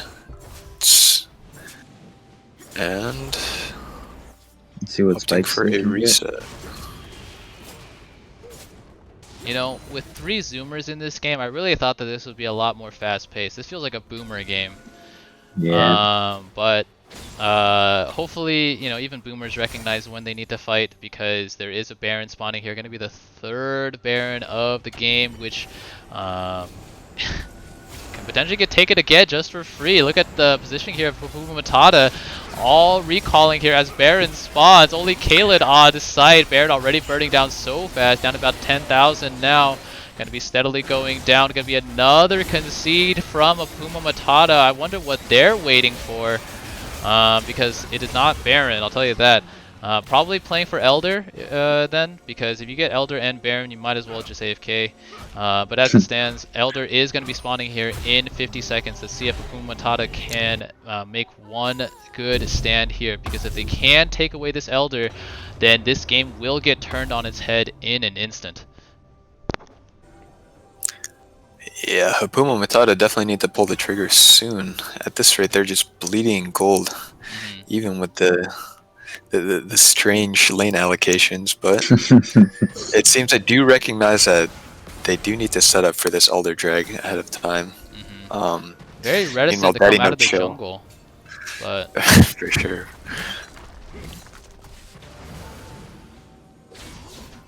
And meanwhile, Daddy No Cho, as you mentioned, Pisa, just going to be pushing away in the top lane. Akali going to be sent back to deal with that one. But it's going to mean here, with that pressure, with the Baron minions, Garen already able to take down the top tier 3. And now Garen needs to be careful. Okay, hold on. Seraphine going to be engaged on all side of shadows. The Seraphine going to go very, very low, but Hecarim going to be going towards the Kaelin of all people. Going to eat a trap, however. Let's see, though. Seraphine going to go down first, taken down by Morgana. Now going to be very, very split up. But Hecarim going to be overextended here. Kaelin actually going to ignore the Hecarim as that gun is taken down by Niku Toilet. Akali, meanwhile, going to be able to take down the Ashe before being taken down by Morgana. Meanwhile, Garen just going to be playing the split push game. Cassiopeia going to try to find some damage here on Morgana and Braum, but Garen here not interested whatsoever in getting involved in these teamfights. Going to take down 2 inhibitors single-handedly, and now it is going to be pushing minions in favor of double jungle gap. Let's see if they can get out of the base in time, though. Garen needs to be careful. Going to eat the Petrifying Gaze over the top, and now this Kaelin could do so much damage. Look at this Kaelin damage, though. Oh, wow. Actually, Cassiopeia went down there to the Morgana. Not sure what that one was about. And now Kaelin going to eat a Dark Binding. Going to be that the Dark Pool, whatever is the... Oh, my goodness. And that's probably going to be the game, ladies and gentlemen. Seraphine is alive, but Garen does have the passive coming in. Going to be healing so much, and we're going to see the Spectator bug for... another fucking game. I don't know what it is, right? Games with you. But as it stands here, sorry, ladies and gentlemen, there was still a little bit of hope here for Hapuuma Matata. But as you guys can see, the game froze, which meant that the game is over. And given that there are only about 10 seconds left, there's no way that Hapuuma Matata could have won this one. So in the end, it will be GG to double jungle gap. All right, let's take a look here at some of the key plays of this game. A lot of explosive action first started in the bot lane, courtesy of Hecarim ganking the Seraphine Caitlyn duo. So Ashe, you're going to go down first. Unfortunately, going to take a net over the top, but this Braum passive going to mean that Seraphine, even with the flash, ends up being taken down. Hecarim with so much damage, with the Sheen, with the Rampage. But yeah, it was otherwise a relatively uneventful early game, punctuated by a few solo kills. But Hecarim really led the charge here for the rest of his team. And this fight, or this game, really got opened up here after a pick onto Garen in the top lane. Hapuuma Matata attempt the Baron 5v4. Let's see how this one ended up unfolding. So pretty steady Baron DPS here. Akali a little bit on the Vanguard duty here, but Udyr here taking a lot of Baron damage And not moving around the Morgana binding here either, going to mean that Baron takes Udyr very, very low, not recognizing that the Ocean Fruit is there either, going to give Hecarim enough time to get back in here, and now with this formation of Hapuuma Matata compromise, Udyr going to go down before the smite fight even happens. Did he just walk up slowly? He did just walk up very slowly. Give him the red carpet. Yeah. Like, come on, horsey. Yeah, so I wonder there if if the Akali DPS would have made the difference. Their Akali ended up going for, like we said, trying to deter the members of Hapuuma Matata from getting in, but get in, or a double jungle gap, but get in they did. And this really started the snowball here for double jungle gap. After that, if you take a look here, just even at the objective ticker here, it was a lot of objectives going down for next to no kills. A lot of concessions coming out from Hapuuma Matata, a little bit uncharacteristic of them as they generally love fighting. It meant that at the end of the day, this Baron and this Goldie was just too much for Hapuuma Matata to overcome. Good play in the end coming out from Garen, ignoring the rest of the team. Just going to be solo split pushing here while Hapuuma Matata try in vain to find and engage. But with the Braum shield to deter the Encore, Garen was eventually able to just open up the gates here of Hapuuma Matata. Yeah, I definitely like the map movement from Double Jungle Gap this game. I feel like they just secured the Baron time after time again, and really utilized this Garen split push comp to secure objectives throughout the game. Yeah. So with that, ladies and gentlemen, we are going to get ready for the post-game interview. Should be spicy. We'll take one final look here at the damage charts. So in a 40-minute game, it is going to be Akali and Morgana leading the way for their respective teams at about 30k apiece. Caitlyn, meanwhile, dealing about 25,000, but the real damage here was the damage to structures dealt by Garen and company. Oh, yeah. Objectives and structures. So that was really the name of the game for Double Jungle Gap. It means now that they are at 5 and 7, going to give themselves a little bit of breathing room in the chase for the 6th and final playoff spot, with one more game to go tonight against Don't Worry We Scale. So very much in control of their own destiny. Meanwhile, for Hapuuma Matata, that will bring their season to a close, finishing at 8 and 6, very respectable. Although with Pokey Card needing only 2 wins from their next 4 to potentially outstrip them for that number 2 seed, it's going to be hard to see Hapuuma Matata securing a first round playoff bye. Okay, with that, let's hear from Double Jungle Gap. To me, the standout candidates here being Braum, Morgana, and Hecarim. What do you guys think? For sure, yeah. Those 3 all performed wonderfully this game. Yeah, all right. Let's do it. So we're going to drag Steven up here. Oops, where is he? There we go. You're also Gamba? You gonna pay us out? Or? Oh yeah. All right. So unfortunately, the underdog's not gonna come out on top here.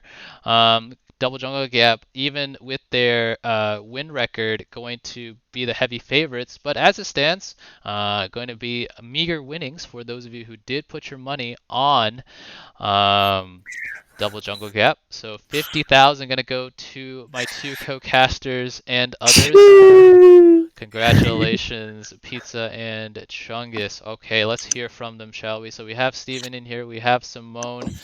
Let's grab Calvin as well. Alright, GG to Double Jungle Gap. Just as Hapuuma Matata seemed to be Andyland's kryptonite, you guys seem to be the kryptonite for Hapuuma Matata. So I guess this is more of an open-ended question to any one of you 3. What is it about Double Jungle Gap that just counters Hapuuma Matata so hard? Did somebody tell them that any Ryan counters Hapuuma? Oh, okay. So apparently it's not even just a team thing. It's a name diff That, honestly, I buy it. I buy it. 2 losses against your team with Ryan in the top lane, a loss against Too Cool with Ryan in the top lane. So maybe Hapuuma needs to buy some name changes for the pair of you. Honestly, it's good. It's as good as answer as any to me. Okay, but let's get into some player-specific questions. First question I'm going to go out to Simone on the Morgana, ending up at 7-1 and 4 with a couple of crucial bindings landing throughout the game, including on a very hard-to-hit target in Udyr. What inspired you to pick up Morgana for this game? We were actually thinking about different comps, and mostly that we just needed a wave clear, and we were throwing around a lot of mid lane champions.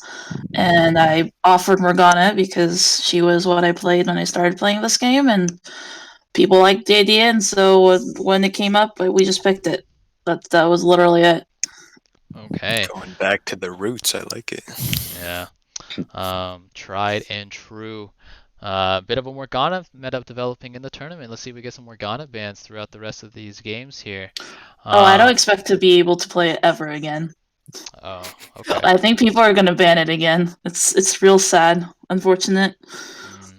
All right, so maybe a bit of a soft taunt here thrown out by Simone. Okay.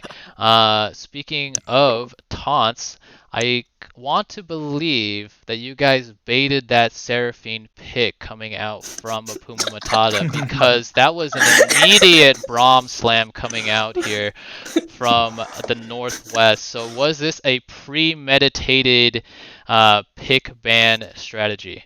Be honest. Yes and no. So we had been practicing in scrims for earlier this week. We were really excited about the idea of role playing certain regions in Runeterra, particularly the Freljord. Obviously, me Yeezy, our ADC Gloria, really favors and likes Ashe. So we were basically suggesting a protect the queen, protect the cargo, protect the ADC comp. And I was all for Mr. Macho Man Braum here. I feel like Braum doesn't get enough love. So I played Braum a couple of times earlier this week, and it was pretty entertaining. And then during our draft conversations, we did indeed want to bait out the Seraphine and slam the Braum. So yes, intentionally, unintentional. All right. I mean, an inspired pick as any. We saw so many encores just go face first into the Braum Shield, unable to host the K-pop concerts that she so desperately needs to host if her team wants to pick up the win here. All right, third and final question. I'm gonna go over to XX Pelvis Pablo XX on the Hecarim. Calvin, how does it feel to at least temporarily be out of jail and get back in the jungle? It feels nice. I got to play Hecarim, and we got the faded Hecarim versus Udyr. I was really excited to play against Magnus because those are our two signature champions, and we got the faded matchup. Yeah, you did. Ended up handily winning at 1.4 levels up on the Udyr. So maybe doing homework makes you a better jungler. Who knows? Who knows? Maybe you should try sometime, Calvin. Okay. All right.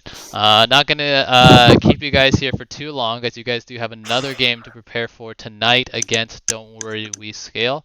So congratulations once again, and we'll let you guys go get ready for your second game while we get ready for game 2 of the night between Team Strag and Pokey. Bye bye. GG's. GG. GG's. GG's. Okay, so no brakes on the Do It Big train here, ladies and gentlemen. As you can see, I'm already in the lobby for Game 2 of the night. As I mentioned, it will be between Team Strag and Pokey. With the most recent win for Double Jungle Gap, it's going to put a lot of pressure on Strag and Don't Worry We Scale to pick up wins in their 3 remaining games here. If Double Jungle Gap are able to win out against Don't Worry We Scale in Game 3 of the night, it will end Don't Worry We Scale's season. Meanwhile, for Team Strag here, they need a little bit of help from their fellow team at the bottom of the standings. If Don't Worry We Scale do pick up a win and Team Strag can get on the winning track here, then they can still compete for that 6th and final spot. Meanwhile, though, for Pokey with their new look top laner, Too Cool, another Ryan in the top lane, were able to pick up a win over Hapuuma Matata on Thursday, looking to continue that trend as they are in pole position to claim that number 2 seed and the all-important bye in the first round. So we'll get to hear from both teams here as we get ready for Game 2. I'm going to check in with both teams, and then we're going to get ready to go. At all times, I'm disappointed. Hello. At all times. Yeah, all times. How's it going, guys? Hello. You guys ready? I'm cold. I think so, yes. Cold? Why are you cold? Yeah, I just put on a sweater. I see. Okay. Well, if you guys are ready, you guys know who you're sending up? No. New top laner. Yeah, we're playing the new top laner card again. Go Ryan. Oh, wait, they don't want to hear from me again. Okay, well, I'll give you guys some time to figure it out. I'm going to talk to Strag. Alright. Hello, gamers. How's it going? Are you guys ready? Yep. Alright, you guys know who you're sending up? Yeah. Alright, lit. Okay, so I'll ask for the interview candidates in a second. Okay, so Game 2 of the night between Team Strag and Pokey going to get underway very, very shortly. Let me take some time here actually to edit my title because I know that that's super out of date.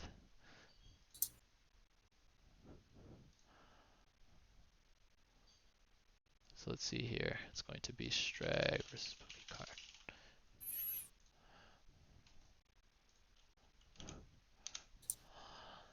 Okay. Oh, shoot. I didn't invite you guys yet.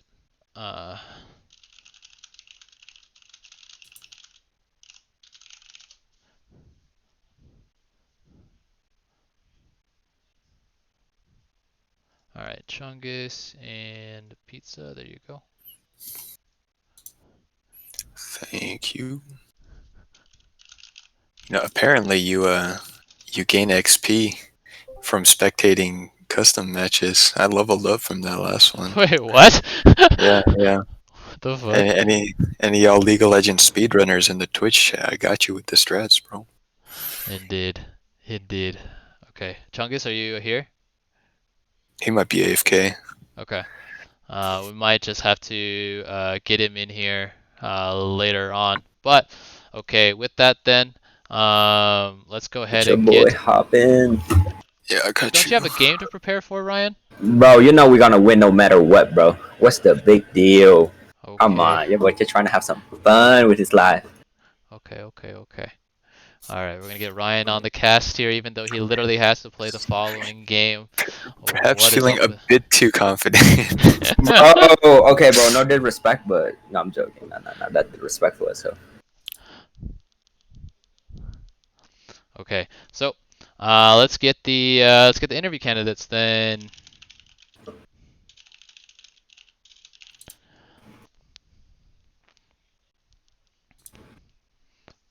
All right, let's see who we get on the interview desk tonight. We need to see Kevin, bro. Well, there we go.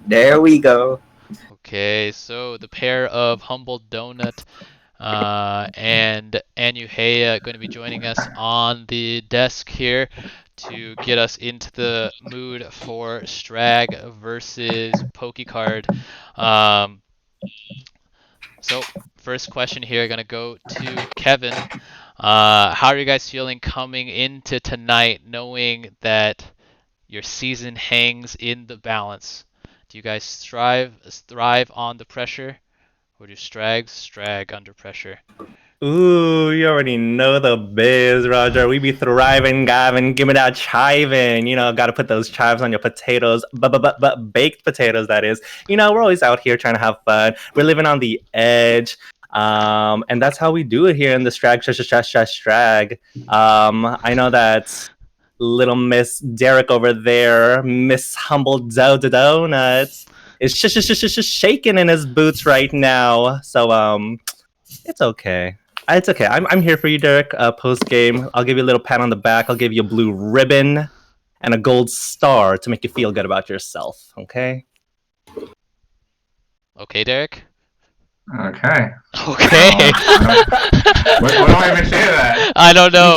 You can't say anything. That's the You know what, thing. Kevin? Okay, if I needed a gold star, I wouldn't take it from a wannabe teacher like you. Oh no! Damn. Hey, why don't you send up the scholar so I can actually get a real star? Oh, a real star. man. You want a real star, huh? Well, look up in the sky, Hoeg. It might be a bit Might of a need to teacher for diff your, here. Teacher diff on your own team. True. Okay. Speaking of gold stars, though, Derek, you guys seem to have found yourself a gold star top laner in Too Cool. Even with this short turnaround following the roster change, you guys seem to be back to your winning ways here. What's it like? What's it been like incorporating Ryan into your guys' team, and what kind of new possibilities has adding Ryan opened up for you guys as a team? Okay. Yeah, we actually think he's too good, and we told him to tone it down a little bit to keep the competitive integrity alive. We gotta give Team Strag a chance. So you know what? I'll agree with you on that one, Derek. I'm a little scared of Mr. Too Cool. Okay, he seems a little bit out of your league, honestly. But I'll give him the benefit of the doubt. Okay. Well, what I also want to talk about as well, with this new addition, we saw Urgot getting picked up here, a little bit of a departure from the weak side top lane that we've seen you guys play throughout the season, which opened up a really nice Graves pick for you in the previous game as well, Derek. Can we expect to see more of these tempo snowbally sort of junglers going forward, or is that just another wrinkle in the plans that you guys have? I think since we already played it once, we're probably not going to play it again. Oh, is that how that works? And we're just going to go new strats every game. Okay.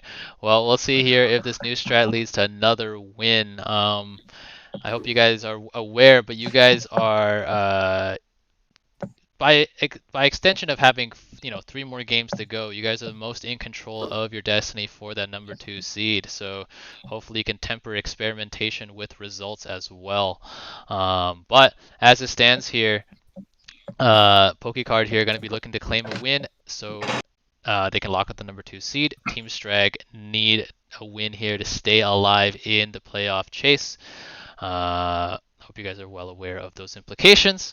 But with that, if you guys have anything you guys want to say to one another or to your fans. Yeah. Good luck, Kevin. You're going to need it. Thanks, Derek. Tell Adalia I say hi and that she doesn't, and that you don't deserve her. Okay. Oof. Oh my god. Okay. If my girlfriend watched it, she would. Oh, is she watching right now? Hey, Adalia. No, I hope you're doing well. Not. Oh, okay. Just kidding. Okay. All right. Thank you for the interviews as always, gentlemen. All right, good luck to you both. We're going to get ready now for game 2 here between Team Strag on blue side and Pokecard on red side. Okay, bye. Bye. So a very spicy pre-game interview. As yeah, Kevin always. on one hand dropping some bars like fucking Snoop Dogg, and then Madonna coming in like post-prison Mike, just fucking swinging. Oh my god. Post-prison Mike Tyson. You know. Okay. Where's the cacao? Where's it at? I've been waiting. Well, maybe Hello? we'll need to wait until the end of the game for that one, Not every occasion deserves a Raka Cacao, so we're going to see if Team Strag will come up with a win here before we get the signature Kevin roll call. But as it stands, when these teams are ready, we should get into pick and ban phase here. All right, what are you guys looking forward to from both of these teams in this game? Send a save to Leo. What? Huh? So I'm just reading the latest. Leo Matos da Bahia. It's Italian, bro. It's in my blood. Know what I'm saying? Is that Italian? That don't look Italian to me, bro. That looks Spanish to me. I don't know. Okay. Yeah, I'm not sure about that one. All right, we're gonna load into pick and ban phase here. But yeah, what do you guys expect from both teams? You know, go ahead.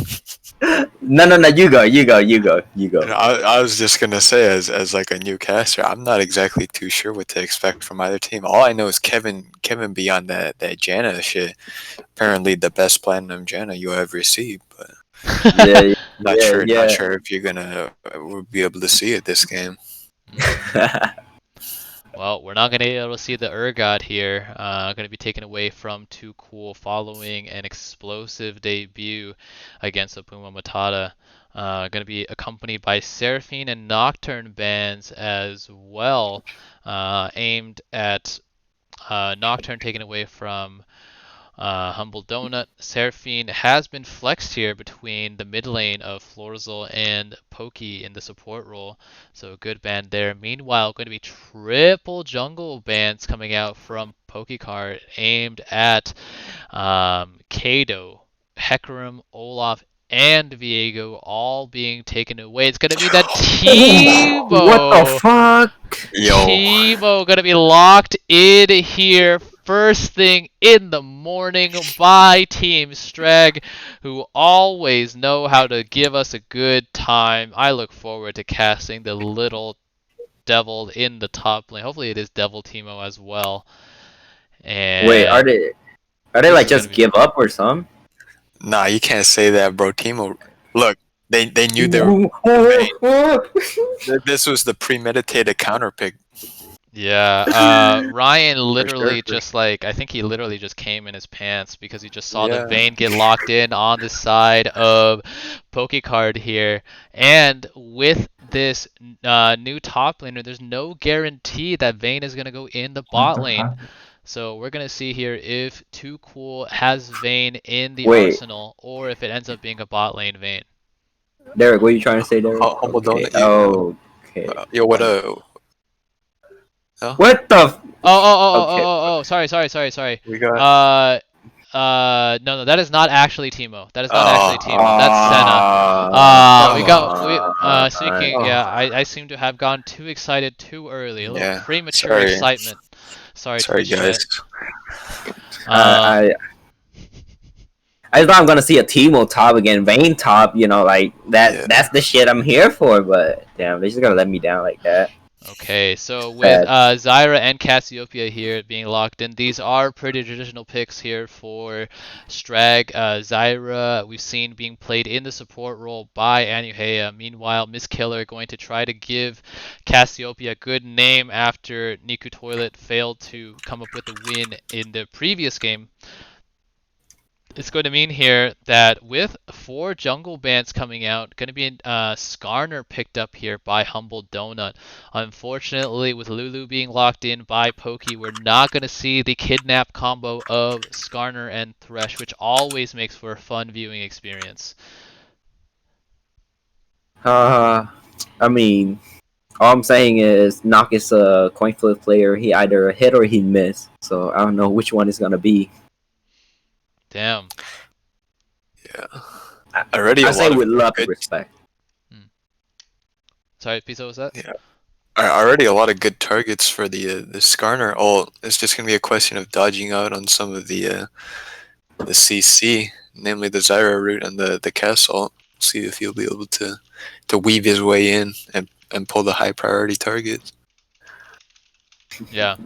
A lot of good targets, as you mentioned here, and more importantly, AP targets as well.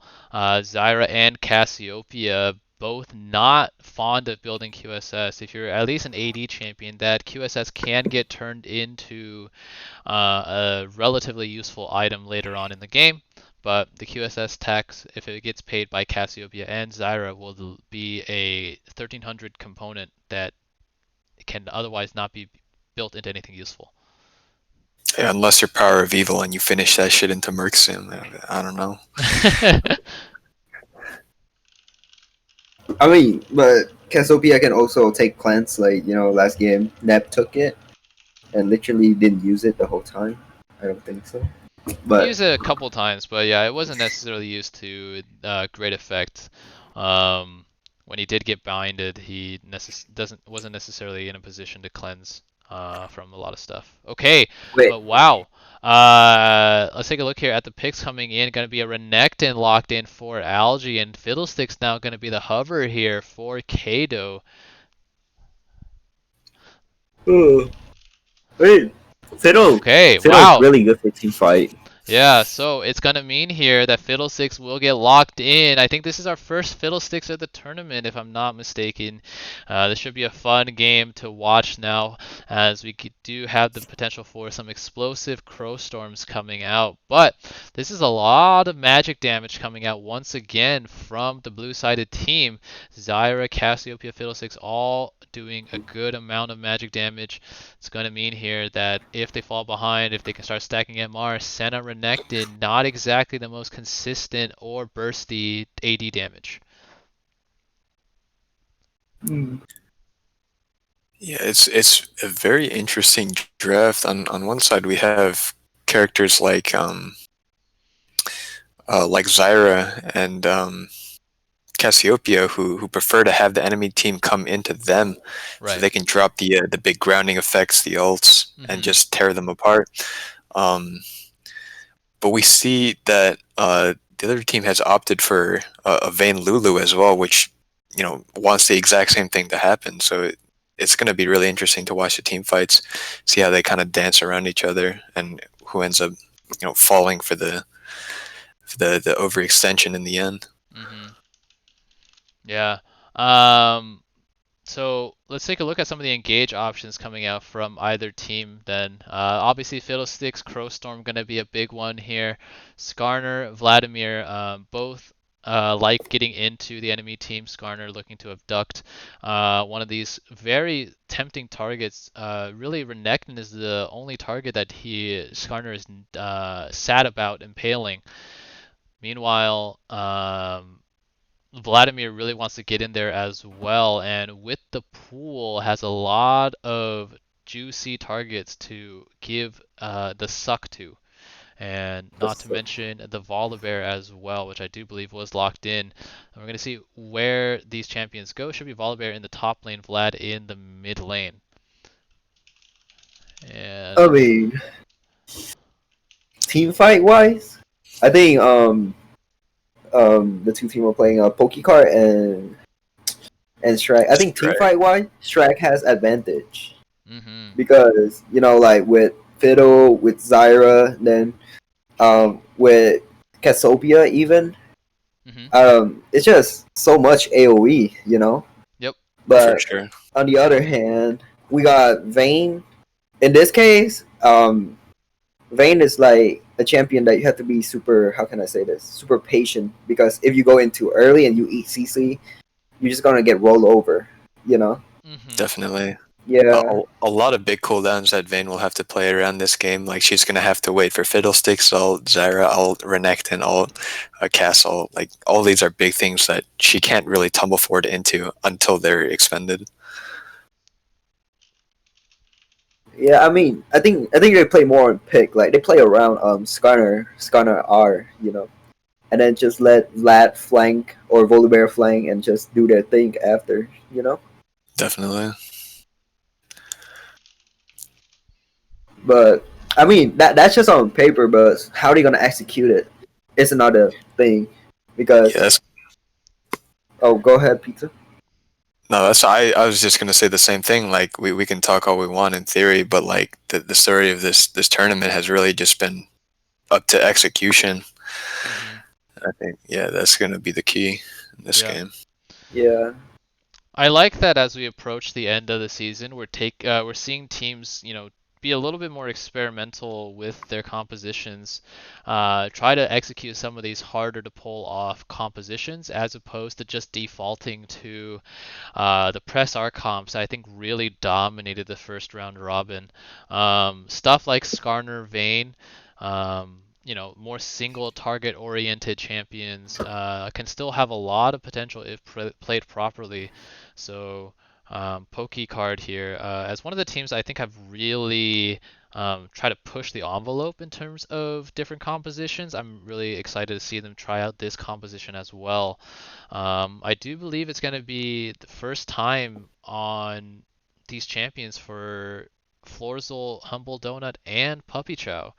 So I'm glad that even though they have a lot of important games to play, that they still have the confidence to try out these champions. I mean, what do you guys think of the laning phase? Because everything like happened in the laning phase,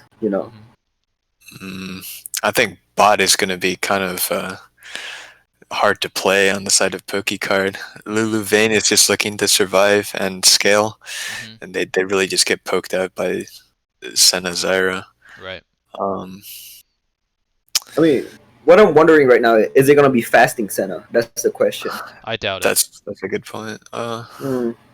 Yeah, you usually play fasting Senna with a bruiser or a tanky support, like Maokai, like Tom Kench. We've seen this combo already come out from Team Strag, Senna Zyra in the bot lane, and when they did pull it off then, it was still Senna farming. So I would expect it to be just a normal conventional AD Senna here, which I personally am not a big fan of. I think it's really limiting the potential of the champion. But as it stands, it is the decision of the team. So I expect it to be normal, non-fasting Senna. Okay. Yeah, the jungle matchup should be really exciting to watch too, especially as they hit their ultimates, because there's a lot of good setup on both teams to enable these big ults. Right. Yeah, as you mentioned, this jungle matchup is going to be one to watch. Especially I think in the early game, I'm curious to see if Skarner tries to get involved in a lane early on. Has a couple of good setups in the top lane and can also take advantage of some aggression in the bot lane as well. If Senna and Zyra are overextended, then Skarner can get in there and land a couple of stuns. So we'll see here if Skarner decides to opt for power clear into level 6, or if you can try to reverse what otherwise would probably be some pretty difficult lanes on the side of Pokecard. Yeah, that's true. I know I mentioned before that the Sun and Zyra is going to be hell to deal with for Vayne and Lulu, but if they get pushed in early, that could definitely open up some gank opportunities for Skarner. And if he finds himself on top of them, there's really it's really hard for Senna and Zyra to escape. Like they only have the I don't know the ability name, but the Zyra E. Yeah, the stairs, right? Yep. Or actually the Senna the root as W or W as well. Yeah, W and Zyra E are the main way that they can escape or even trying to set up for a gang. Okay. So a lot of discussion about the theory of this game, but we're going to start to see the practice, the execution coming in as we do load in now too. Pokecard versus Team Strag. Strag on blue side with double jungle gap taking the earlier win against Hapuuma Matata. Strag could not afford to drop any games here. Meanwhile, for Pokecard, still very much in contention for that number 2 seed at 7-4. Let's see how these teams start this game off. Some very aggressive pings coming in from Strag, just running straight through the mid lane into the side bush. Let's see if they can catch someone out here. I think the Vayne might get caught. The Vayne Wait, Vayne is so clueless right now. Oh my god. Oh, Vayne is now aware, gonna tumble away. The snare, though, gonna land onto Vayne. The comment is gonna confirm that the snare did land, but it is only gonna be about a second duration in the CC department here early on for Zyra. So, Vayne gonna be able to get away from that one. Senna did also drop the ward onto the blue buff, but it's not going to go unpunished because now Skarner, Volibear, and Vladimir are able to take away the top side shrine for Skarner, which, by the way, is going to mean that it's going to be 30 gold handed over to the pair of them. So already early gold lead for Pokey.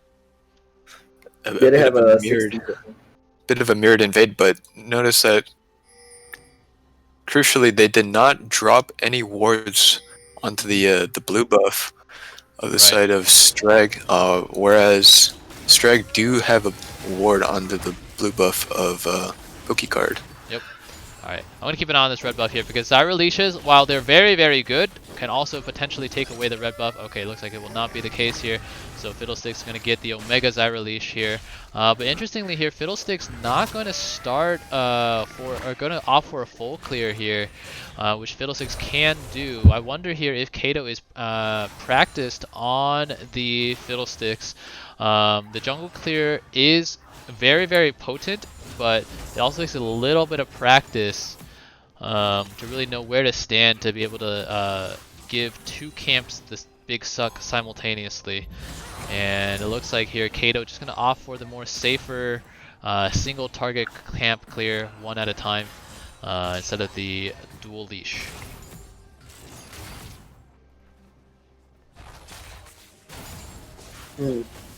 I mean, so far it's just pretty much both teams are just laning, but on the top side we can see the new top laner, Ryan Too Cool, is actually leading in CS and trying to zoning out the Renekton from letting him farm. Right.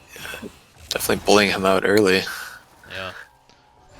Volibear, I really like this pickup. We haven't really seen it in the top lane despite it being Volibear's best role by far. I think Volibear in the jungle is an Omega Grief.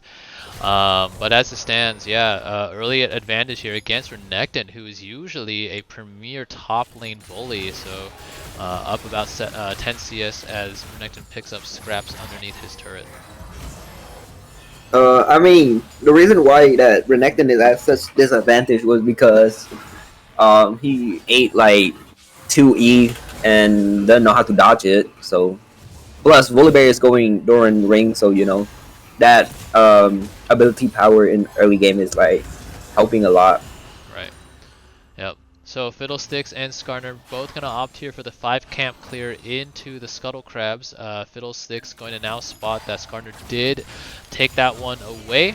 And Skarner, meanwhile, going to start his recall here. So, going to be relatively uniform starts from both junglers once again. Going to be mirrored on both sides. And it's going to need to lead to a relatively stale early game. We saw in Team Strag's last game against Chili's Angels, they came up with a huge double kill early on in the bot lane, courtesy of a Mad Life Thresh Hook coming in from Anuhea. But thus far, just a little bit more slow and steady. But as it stands here, it's going to mean that Vayne with some last hitting skills should be going even in the Zyra Senna lane, which is not something that you normally would expect. Yeah, definitely very good for the Vayne. I feel like if she can just manage to survive laning phase, she's golden. Yeah. And Skarner here, meanwhile, uninterrupted in his early clear, going to be powering towards that all-important level 6. Once he gets that Impale, going to be doing a lot of work up against these very squishy members of Team Strag.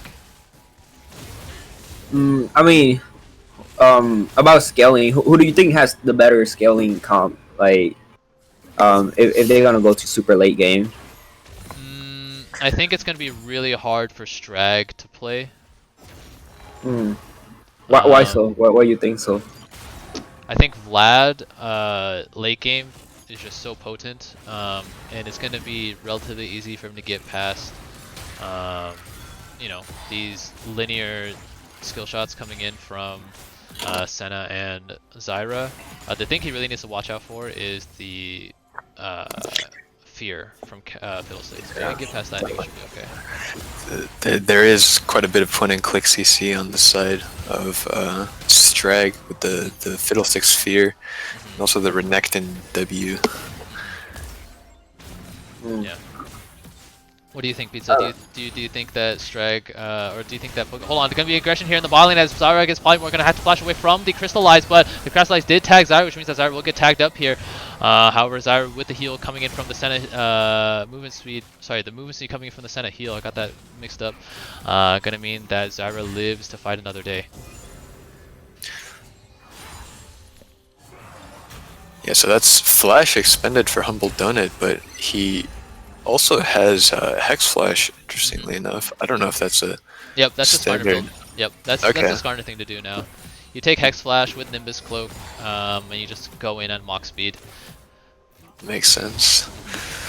The old set support setup, huh? Yeah, like literally it's the exact same runes as set support. Okay. Man, I hate the set support thing because, you know, like, as an ADC and your support who don't, like, try to control bushes, next thing you know, it's just a furry flash out the bush and then just face slam you. Hold on, gonna be aggression here as Zyra goes go too far, gonna be taken down by Vayne with the help of Ignite, and now it's gonna be Lulu turning around to Senna as well. A double kill here for Pokey and what we build as a disadvantageous lane. A huge outplay 2v2 by Pokey. Yeah, it's just a bit of over aggression coming on the side of Strag. Anahea just stepping a bit too far. I'm not respecting the damage on the side of Pokey. Yep. Also got condemned into the wall. Meanwhile, in the top lane, Volibear gonna need another E from the Volibear as well. So much damage. Volibear, meanwhile, itemizing with for the Bramble Vest first, which I think is just a really smart buy. It's going to cut not only into the heal that comes in from the Renekton Q, but also from the HP he gains from his ultimate. Meanwhile, Skarner going to go into the mid lane here and force the Petrifying Gaze to come out from Cassiopeia. So another win here for Pokey, as all Skarner had to do was run in and show his ugly face. I mean, call him ugly, man. Hold on, Hex Flash is on the cards here. Let's see if... Come on, where's the Hex Flash? There it is, starts getting channeled here. Boom! Hex Flash gonna come over the wall, now gonna try to kidnap Cassiopeia away, but actually gonna be dragging her closer to her tower, so Cassiopeia with the Flash gonna be able to get underneath her turret. But there is that Hex Flash Skarner, good ward there over the wall by Pokey to be able to set up the opportunity. Yeah, definitely a nice try by Pokey. Just unfortunate that this killer still had Flash. Yep. But this does mean that Fiddlesticks, who just hit 6 here, has an opportunity to set up a big gank now that he knows Skarner can't be there to counter gank with ult. Yep. Looking mid right now, but it doesn't seem like this killer has the resources to fight. Yep. It's gonna zone him off. Pop in, wave high with the Crescent sickle thingamajig. But now hold on, aggression in the bot lane as Vayne gonna try to find his way onto Zyra. Will be able to do that. Root not coming in enough time means that it's gonna be another kill for PC Puppy Chow. Meanwhile, in the mid lane, Cassiopeia gonna go low as well. The Hemoplague did already get used, and there is a Fiddlesticks here in the bot lane, not sighted, but now gonna go in. The Crossbow gonna come in. There we go. Lulu gonna go down already. Alright, Humble Donut, meanwhile, going to try to just provide a little bit of security detail, but that was a flash used by Kato to pick up the Lulu. So, still a very, very big cooldown there expended to pick up the non-shutdown kill in Vayne, or in Lulu, excuse me. These guys gotta lose. Yeah, I think they had a bit of an inkling that Kato was there in the bot lane, because Humble Donut very intelligently just hanging around in the bush, but the bot lane for Pokey just stepping a bit too far to that death wall that Fiddlesticks players love to jump across. Yep, definitely. So we're gonna have to keep an eye here on the in the melees. This is Cassiopeia's just so much terror. Okay, yeah, we're gonna keep an eye here on the Fiddlesticks not a pick that we've seen in this season, but definitely something that if it gets snowballing and if PokeCard are unaccustomed to playing against it, you're going to be really surprised by the Crow over the wall. Hold on, in the bot lane here, no Wild Growth is going to be that Vayne, going to go very, very low. Oh my goodness, going to be shut down by Zyra. No Wild Growth available, remember. Volibear, however, is teleporting down the teleport. Coming in from both top laners. Yep, Skarner, though, is going to stun up Senna, now going to pull her back into the Volibear, but Renekton, they're able to find his way onto the support, so Lulu will be going down there, but now it's going to be Renekton running for the hills. The Renekton is going to be running, but Volibear with the flash able to pick that one up. Skarner slowing Renekton all the way through, and the Senna snare not being available, or the Zyra snare not being available in time, means that the teleport is going to be won by PokeCard. Yeah, the Renekton just not tanky enough at this stage. We can see that the Bramble Vest and the Balmy Cinders for too cool just means they can never kill him in return. Yep. Let's see here if Fiddlesticks decides to go for the steal. Ooh. It was close. That was as close as it could have been, but Humble Donut is cool under pressure. Gonna be able to smite that one away. Might even be too cool, as one might say.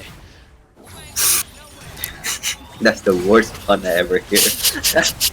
Hold on, gonna be aggression here in the bot lane. Zyra gonna flash just in time to prevent the Condemn from slamming her into the wall, but look at this Vayne damage coming out. It's gonna mean that Fiddlesticks is gonna be, I was gonna say walking, but Fiddle doesn't really walk so much as he ambles. Gonna now come in here, but is sighted, so the fear will only be on the form of the Q, but it's still gonna be more than enough damage to be able to pick up PC Puppy Chow there. Lulu was too far away to be able to use the Wild Growth, so good presence coming in from Fiddlesticks again. Now 2 kills on the board for Kato. So even despite the 3 jungle bans, looks more than comfortable on this Fiddlesticks, gonna potentially lead Strag into this mid game. Yeah, I'm not quite sure what happened there, because you'll notice that Fiddlesticks walked right past the pink ward that that PokeCard have in the bot river bush, but I guess they just didn't see him. Yeah. Just an oversight, I guess. I think Vayne was really looking hard for a potential engage. We saw him already try to go for that Condemn angle that Zyra just barely flashed out from in time. So maybe a bit of ADC blinders on there. Ryan, perhaps you could tell us a little bit more about that one. Hold on, gonna be an engage here on the Fiddlesticks. Look at the CC chain. That is just absolutely beautiful coming in from the pair of Misskiller and Kato to lock down Vladimir before he has a chance to get into the Sanguine pool, which meant that the Hemoplague heal would not come through in time. Now Cassiopeia on the board as well, a kill to her name.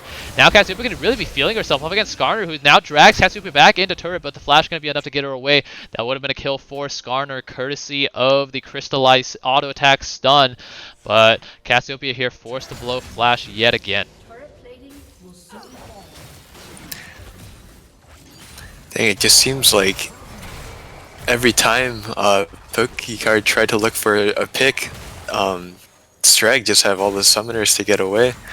But yeah, Kato definitely doing work and coming out on top in this jungle matchup. Yeah. Speaking of matchups, let's talk a little bit about this top lane matchup where Volibear has really been trying to mix it up with Renekton. I wonder if Algae is aware of the empowered W interaction with shields, and Renekton empowered W instantly deletes all shields. Hold on. We're going to get a pause coming in here as Kevin apparently is lagging, but look at that. In the all chat, in the pause, Anuheya going to compliment Too Cool here on his teleport in the bot lane. Oh man, even in the heat of competition, finding some time to, you know, pay their respects to the opposing team. A Stark. Holy shit! Wait, okay, I was gonna say it's very cordial, but then Algae, oh god. Followed immediately by the fucking. Oh my god. Oh no, let's hope that a certain somebody is not watching this stream, because Algae just, oh man, just caught a stray, just spraying wildly. Oh my god, that was not cool, Alex. God damn, nobody asked for that. I'll tell you later. You could have complimented Ryan without taking shots at Sam, but Sam unfortunately here catching a stray. Sam, we still love you over here, don't worry. Okay, the game is on pause. Let's pretend that that didn't happen. Let's take stock of this game. We do have a Mountain Soul spawning in 2 minutes, but Pizza, what do you expect Pokey Card to try to do here to try to set up a favorable game state for them as we get into this mid game? Vision control is definitely the name of the game. For a character like Fiddlesticks, you really need to deny vision on the side of Pokey Card to set up these huge crow storms. I think that's definitely going to be the way they win these fights. Alright. By extension, then, we had to keep an eye on the vision control or vision deny coming out from excuse me, from Team Strag. Obviously, Fiddlesticks really needs to be in Fog of War to really get the full potential out of his passive. And also, let's not forget about the potential of a snake in the bush as well. If Pokecard unwittingly walk into that petrifying gaze, can also mean an instant teamfight win for Strag. Cassiopeia here already with a kill in her pocket, going to be even on CS with the Vladimir as well.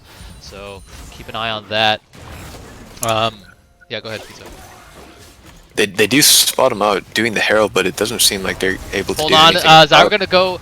Oh my goodness, this Skarner's so fast trying to find the move speed, but the Senna Shroud actually gonna do a lot of work there. Skarner not gonna get close enough, I don't think, to break the camouflage, which will mean that he is unable to target either Zyra or Senna for the Impale there.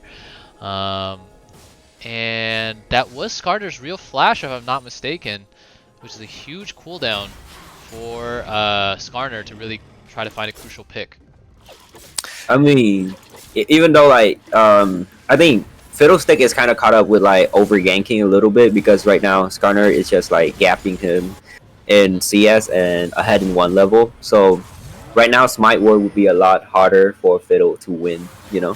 It's a 40 damage difference right now. It's not a big deal. It's just 1 level. But Senna, meanwhile, going to be caught in between Skarner and Senna here. Oh my goodness, this is going to be a dead Senna. PC Popichal able to pick that one up on the vein. Now 3 kills to his name. It's also going to mean here that this dragon should get started up. But Fiddlesticks needs to be careful because there's a Skarner waiting around. And now it's actually going to be Cassiopeia that's overextended in the middle. He does not have flash. Remember, the Petrifying Gaze is going to be juked out there by PC Popichal. I see. And there we go. The Impale gonna now come in. This is gonna be a very, very dead Snake Lady. Now Fiddlesticks gonna go in a little bit late here. Now Van gonna be shooting. Oh my goodness. Almost able to take down the Fiddlesticks there as well. 2 pickups here for Pokecard here should translate into the second dragon picked up for them as well. Yeah, things just suddenly swung in the favor of Team Pokecard. Giving away very key kills and just allowing them to scale further. And the thing is, if Strag fall too far behind, they won't be able to set up the vision that they need to find these picks and these Fiddlesticks ultimates. It might start getting a little bit rough for them. Yep, I agree. I just wonder where did Knock put his eyes at? Because it certainly wasn't on minimap. They're literally rotating in, man. Like 3-man marching, and dude's just like, I'm gonna take mid turret. What? Yeah, it was a little bit unfortunate there. I think, you know, laners sometimes can't get those blinders on, Ryan. I think you, of all people, should be well aware of that. But as it stands here, the Cassiopeia overextended against the Vladimir. Going to be taken down by the 3-man gank squad. Shout out again to PC Popichal. That was a really nice little sidestep on the Petrifying Gaze, turning around just in time. That was hot. Yeah.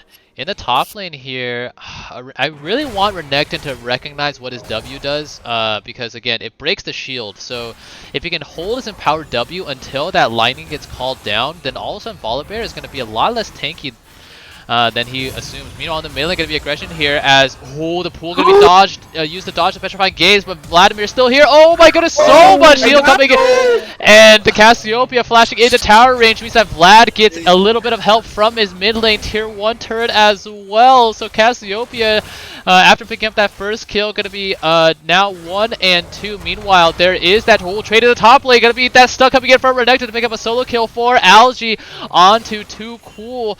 I was just going to say, I think Renekton really can have a good time in this matchup, and he finally has a good time in the 1v1 up against this Volibear. If I'm knocked right now, I'm just gonna turn off my computer and go to bed after I got outplayed like that. Like, Jesus Christ. Alright, relax, Ryan. Relax. No, that was disgusting. Alright? He just W to dodge that. Like, how? Come on, man. Like, come on now. I mean, you know, Cassiopeia literally just freezes. A bit by the heal. Yeah.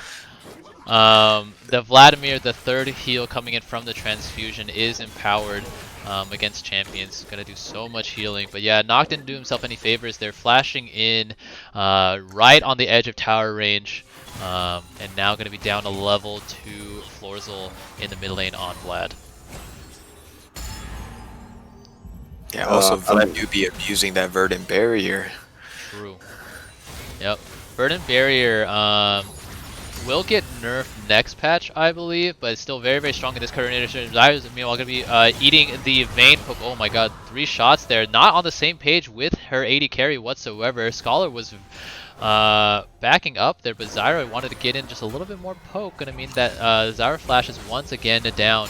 Meanwhile, Cassiopeia here going to contend with the duo of Skarner and Vlad, pressuring her on the mid-tier 1 turret. Needs to be careful again, but keep an eye on that flash coming in from Skarner.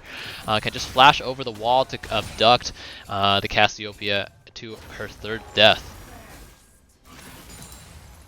I mean, at this point, Vayne is pretty huge. Like, the amount of damage she can put in on the fight is just crazy.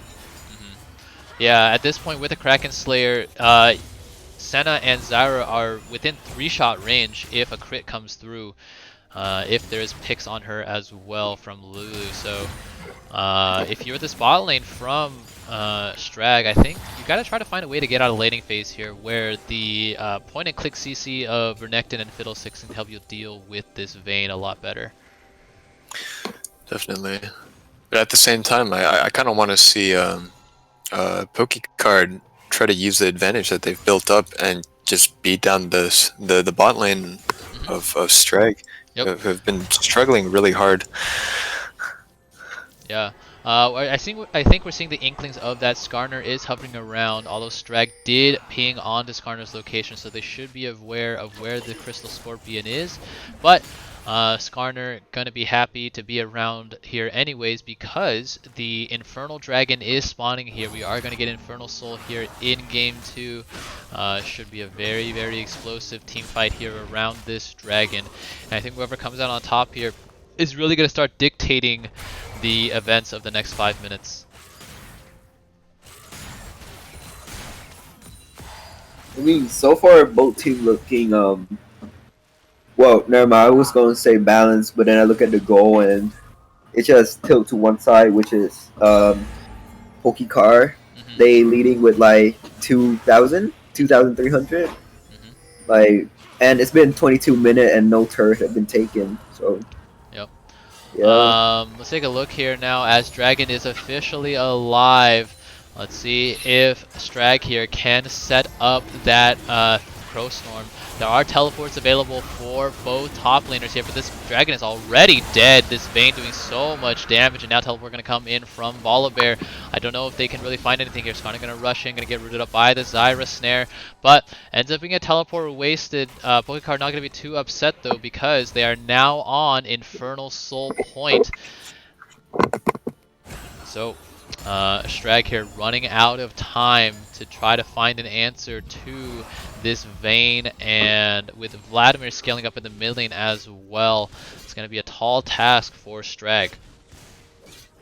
I mean, they have to do everything to contest the next dragon, because I think game going to be over if they don't get it, or I mean, if Pokecard get that Infernal Drake, you know. Right. Okay, Skarner and Volibear are here in the top lane as well. Let's see if Fiddlesticks is in position for a counter gank potentially. Looks to not be the case, which will mean that Fiddlesticks here has really been a step or 6 behind the Scorpion. And yeah, this Skarner pick has really worked wonders for Humble Donut. Now 2-0 and 2 levels up on the Fiddlesticks. Even if we haven't necessarily seen some Pog impales, he's done more than enough to pressure the map here and give Pokecard the objective lead.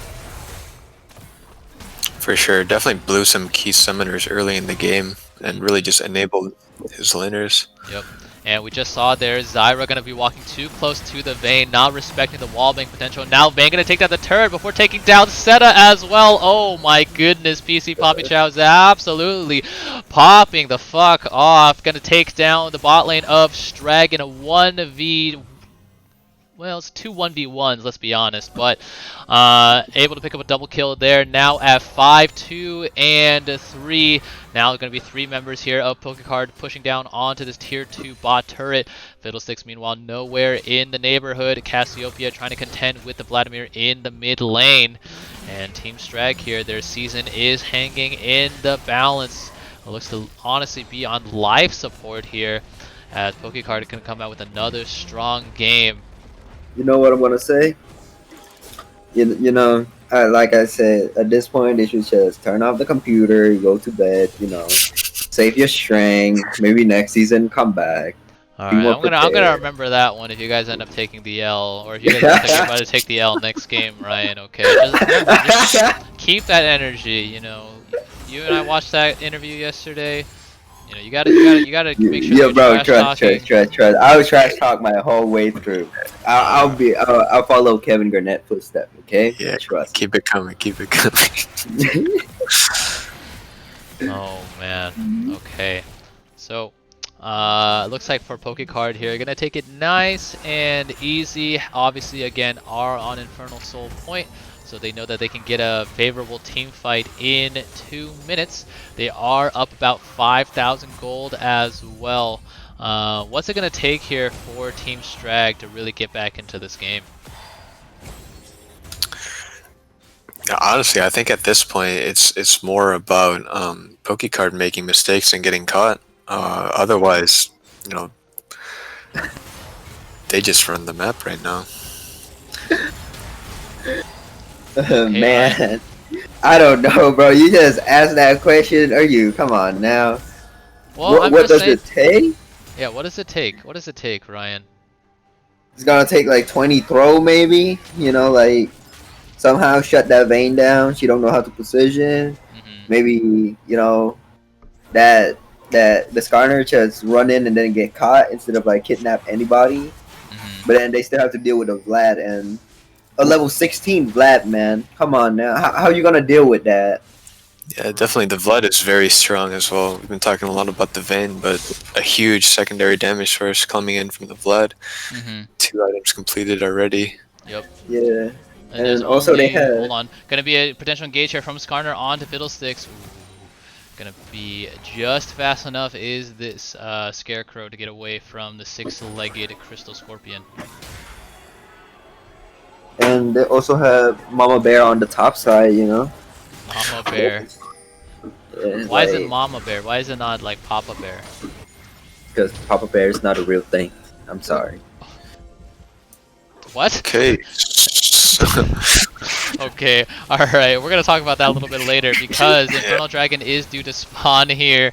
All 5 members of Strag are here bright and early. Volibear going to be in the top lane, does have teleport to match. However, going to be Fiddlesticks going in here on top of the Fiddlesticks of the Vayne. Going to be good engage, and now going to be the stun coming in. It looks like the bot lane of Pokey are going to go down here. Meanwhile, Cassiopeia going to be the brunt of the damage, but now going to be more than enough to stand up to the Vlad. Vlad going to go down, taken down by Seta. Kato going to go in, going to go gold and try to bait out the Volibear. Volibear going to jump on on top of a golden scarecrow, and it's gonna be a 4-4-0 coming in from Strag with the season in the balance with their backs against the wall. They find the team fight win. It is the 20 throws that Ryan just talked about.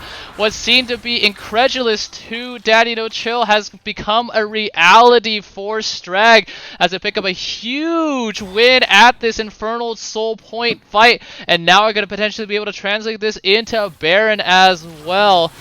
Anything is possible, Brian. Bro, it's happened. What the is happened? I don't know, man. I don't know, man. Okay, you know, I'm just gonna shut up. I'm just gonna shut up. Because whatever I say, I don't know. Huge props to Kato there for finding the massive but very strange ultimate there from the dot bush near. Yeah, I think he saw the walls closing in and it was like, fuck it, let's do it.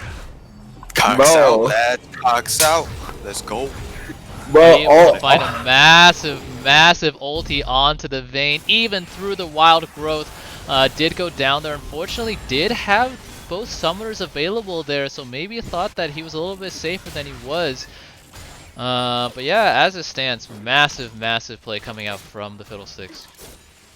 I should also give props to LG there for following up with the flash W on the Vayne just to pump in that last bit of damage. Yep. That's really good point there, and we saw what happens when this comp loses one of there's only 2 damage threats here coming in from Pokeycard's composition in Vlad and Vayne, and if one of those goes down, the other has a really hard time punching through the rest of Team Strag's comp. Senna with a lot of healing, Zyra with a lot of peeling, and Cassiopeia with a lot of damage as well. Oh, I thought you were gonna say with a lot of feeling, you know, because Ryan. Okay. Yeah, but there's nothing like, nah. Like scaling would probably be like the closest thing, but like it doesn't. True. But dude, all I'm saying is, out of everything, nobody wore that bush right there, that river bush, and I mean they almost walked in, right? Like Fiddlesticks is literally a millisecond. Lulu walked in, saw the Fiddlesticks channeling, and I was like, oh shit, I gotta get out of here. So left the bush and enabled the fear from the Fiddlesticks. I mean, if he would just stay cool and, you know, press R himself with just W the Fiddlestick, then that would be a wrap. But my guy would just, nope. To be fair, you know, when you do walk into a quote-unquote Fiddlesticks in a bush, there's no guarantee that that's the real Fiddlesticks, right? That could very well have been an effigy. And you can see the channel though. You can see like the channeling like bar or like word. Yeah. But definitely spur of the moment, you know. I think that is the Fiddlesticks jump scare fantasy that Riot tried to incorporate with this visual update. So hold on, gonna be engaged in the melee. Oh, they're running. The Chem Tank gets stopped cold in its tracks by the Zyra snare. That was really clutch. That's one of the only 2 tools that you know Team Strag have here against this rampaging Skarner. This Senna route is a little bit too delayed to really stop Skarner from impaling, although it should land and prevent Skarner from dragging anybody towards his team if that does land. Yeah, definitely. Oh my god, look at this bullet shower. That was 5 souls dropped there for Senna, who is now 3 away from the 60 breakpoint at 32 minutes. I mean, this is the problem with non-AD or non-fasting Senna, which is why it just doesn't work. Senna's strength is that scaling. All I'm gonna say is, Steven, if you're watching this, please don't get so mad. I know, Steven. I know that feeling when people don't get that much soul as Senna. It's okay, buddy. It's okay. Well, as it stands here, the game gonna settle into a bit of a lull state before we get Infernal Soul round dose spawning here in about 45 seconds. Senna now with that soul should be able to break 60, and now gonna land a snare onto Vladimir as well. Let's see if there's gonna be the engage angle from. Okay, hold on. Fiddlestick's gonna go all the way around for the long con, but needs to be careful because he can't. You're gonna get caught by a bear. You're gonna get caught. The bear is here, but the bear is gonna be feared away. Let's see though, the collapse is gonna come in from the rest of Team Strag. There is a Renekton that is still near the Krug pit, so no engage is going to be the call from either team. But, alright, now going to start the dance anew here. Skarner going to go in. Did not proc the Turbo Chem tank. But crucially, there is the Shrine. Hold on. Ooh, Skarner going to come in. Going to be able to pull the Fiddlesticks in. And they're going to take down the Scarecrow before the fight really starts in earnest. And that should be Infernal Soul handed over to Pokey. There is the power of that Skarner pick. Kato, unfortunately, just peeking out a little bit too far without the security of his team to really peel the Skarner away. With the Skarner Flash, able to pick up the jungler there before the fight starts. And that will be Infernal Soul for Pokey. Let's see if they translate this into anything else. Baron is already dead, but there is still a very juicy, very low mid-tier 2 turret here. Ah, there go my dream. Respect to Kato for trying to, like, there's so much pressure on him right now to find the big flank angles, but unfortunately they're just getting spotted out by a ward and pulled in by the Skarner.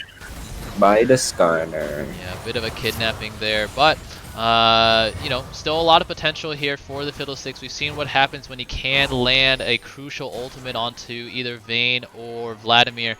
If they can lock down one of these two characters, could be the win here for them. But as it stands here, it's going to mean that Pokecard are sitting on Infernal Soul as well as a 3,000 gold. They're going to be a flash now in coming from the Cassiopeia, trying to slow down the Vladimir. But oh my goodness, Vladimir now going to turn around and do so much damage to the Cassiopeia. But Crowstorm going to come in, not going to land on anybody just yet. The next going to dive in, try to find the stun onto Volibear. Not going to be the case now. Volibear gonna, oh my goodness, the Cassiopeia going to be far too extended. Now going to be the Vayne game. Here we go. Tross landing in, gonna be the fear. Vladimir gonna come in, so is Volibear. Zyra gonna flash into the wall, gonna be taken down there with Baron spawning now. It's gonna mean that Baron will be picked up here by Pokecard, and this might be the beginning of the end for Team Strag. This is the end of Wakanda. Indeed, the end of Wakanda. Man, they just give us hope and they just gotta take it away like that. I don't know, man. Yeah, it's the hope that kills you, you know? It's True. the hope that kills you. My 500 point. Wait, you have like 60k, don't you? What do you mean 500 point? 59 now, guys. 59 now, guys, because I tried to time you out. Alright, did I actually get timed out? Did you see that, Roger? I didn't actually. I think I missed it. Saved. Yeah. Saved. Never punished. True. Okay. So, Infernal Soul and Baron now in the hands of Pokecard here as they push down into this mid lane. Volibear going to be split pushing in the top lane, does have teleport as well, so keep an eye on that one. But Pokecard in pole position, but that's what we said before Fiddlesticks hit that massive ultimate onto Vayne earlier. So let's see if Kato has one more good Crowstorm in him to reverse this game around. It's gonna be so hard now, though, because if you look at the Vayne items, she has both GA and a QSS. No, she just needs BT. Oh Wait, sell her God. boot and BT. That was 3 auto attacks taking 60% of her Renekton's HP. So, I don't know necessarily, even if a Crowstorm lands, if they can be able to find anything. As it stands here, going to be massive minion wave in the top lane as well. Look at how fast this Baron is going, or this tower is going down, even with Volibear just literally walking back and forth. Oh my goodness, that top tower is going to go down to just minions. Now mid lane going to be the aggression. Hold on, Seta going to be overextended here. Skarner going to Hex Flash over the wall, but not going to be able to find too much there. As it stands, though, now going to be 2 exposed inhibitors in Strag's base. Vayne now going to go aggressive, going to try to find some damage, but now it's going to be the target onto Vayne. Cassie going to go golden. The GA does get popped, and Vayne is going to be isolated against 5 members here. The ground is going to prevent her from tumbling away. Now Volibear going to be snared up just in time by the Zyra before going down. The E not going to land. Oh my goodness, but however the Cassie is going to get smushed to the ground by the Volibear. Jumping in, has Gordon just still play able to buy some time as well. There's a Fiddlesticks going to be taken out by the Volibear. So much shielding coming in from the Lulu to try to buy some time. And now Skarner going to go aggressive. aggressive. Senna is still alive, however, going to be 3v3 in this mid lane. Volibear going to go in. I can't talk anymore. Skarner going to go down here. No, he's not. I lost my mind. No, he's not. This is going too long. Okay, as it stands, Renekton is going to get the GA popped. You're going to be a 1v2 against the Scorpion and the Bear, but it's going to be close. Infernal Soul going to do so much damage, however. Even Skarner building no damage is still a damage threat with this Infernal Soul. And at the end of the day, it was about as good as it got for Strag. Pokecard still able to overcome them with the Infernal Soul. And now Volibear and Skarner are going to start beating down on the Nexus turrets. Teleport now going to come in from Vladimir. Is that an empty TP? No, they're just going to take away the Nexus turrets now. And but clearly it's not over yet, though. It is not over just yet. Cling on to it. Do not give up. Okay. You came so far now. Okay, so unfortunately that second Nexus turret did not go down for Pokecard, so it's not going to be an exposed inhibitor just yet. We have seen them try to come up with the backdoor possibility as well. Volibear still hanging on to that teleport. But they're going to take their resets, going to let these two super minion waves push in as they now position for the Elder Dragon that should seal the game for them. But, as always, keep an eye on the Fiddlesticks.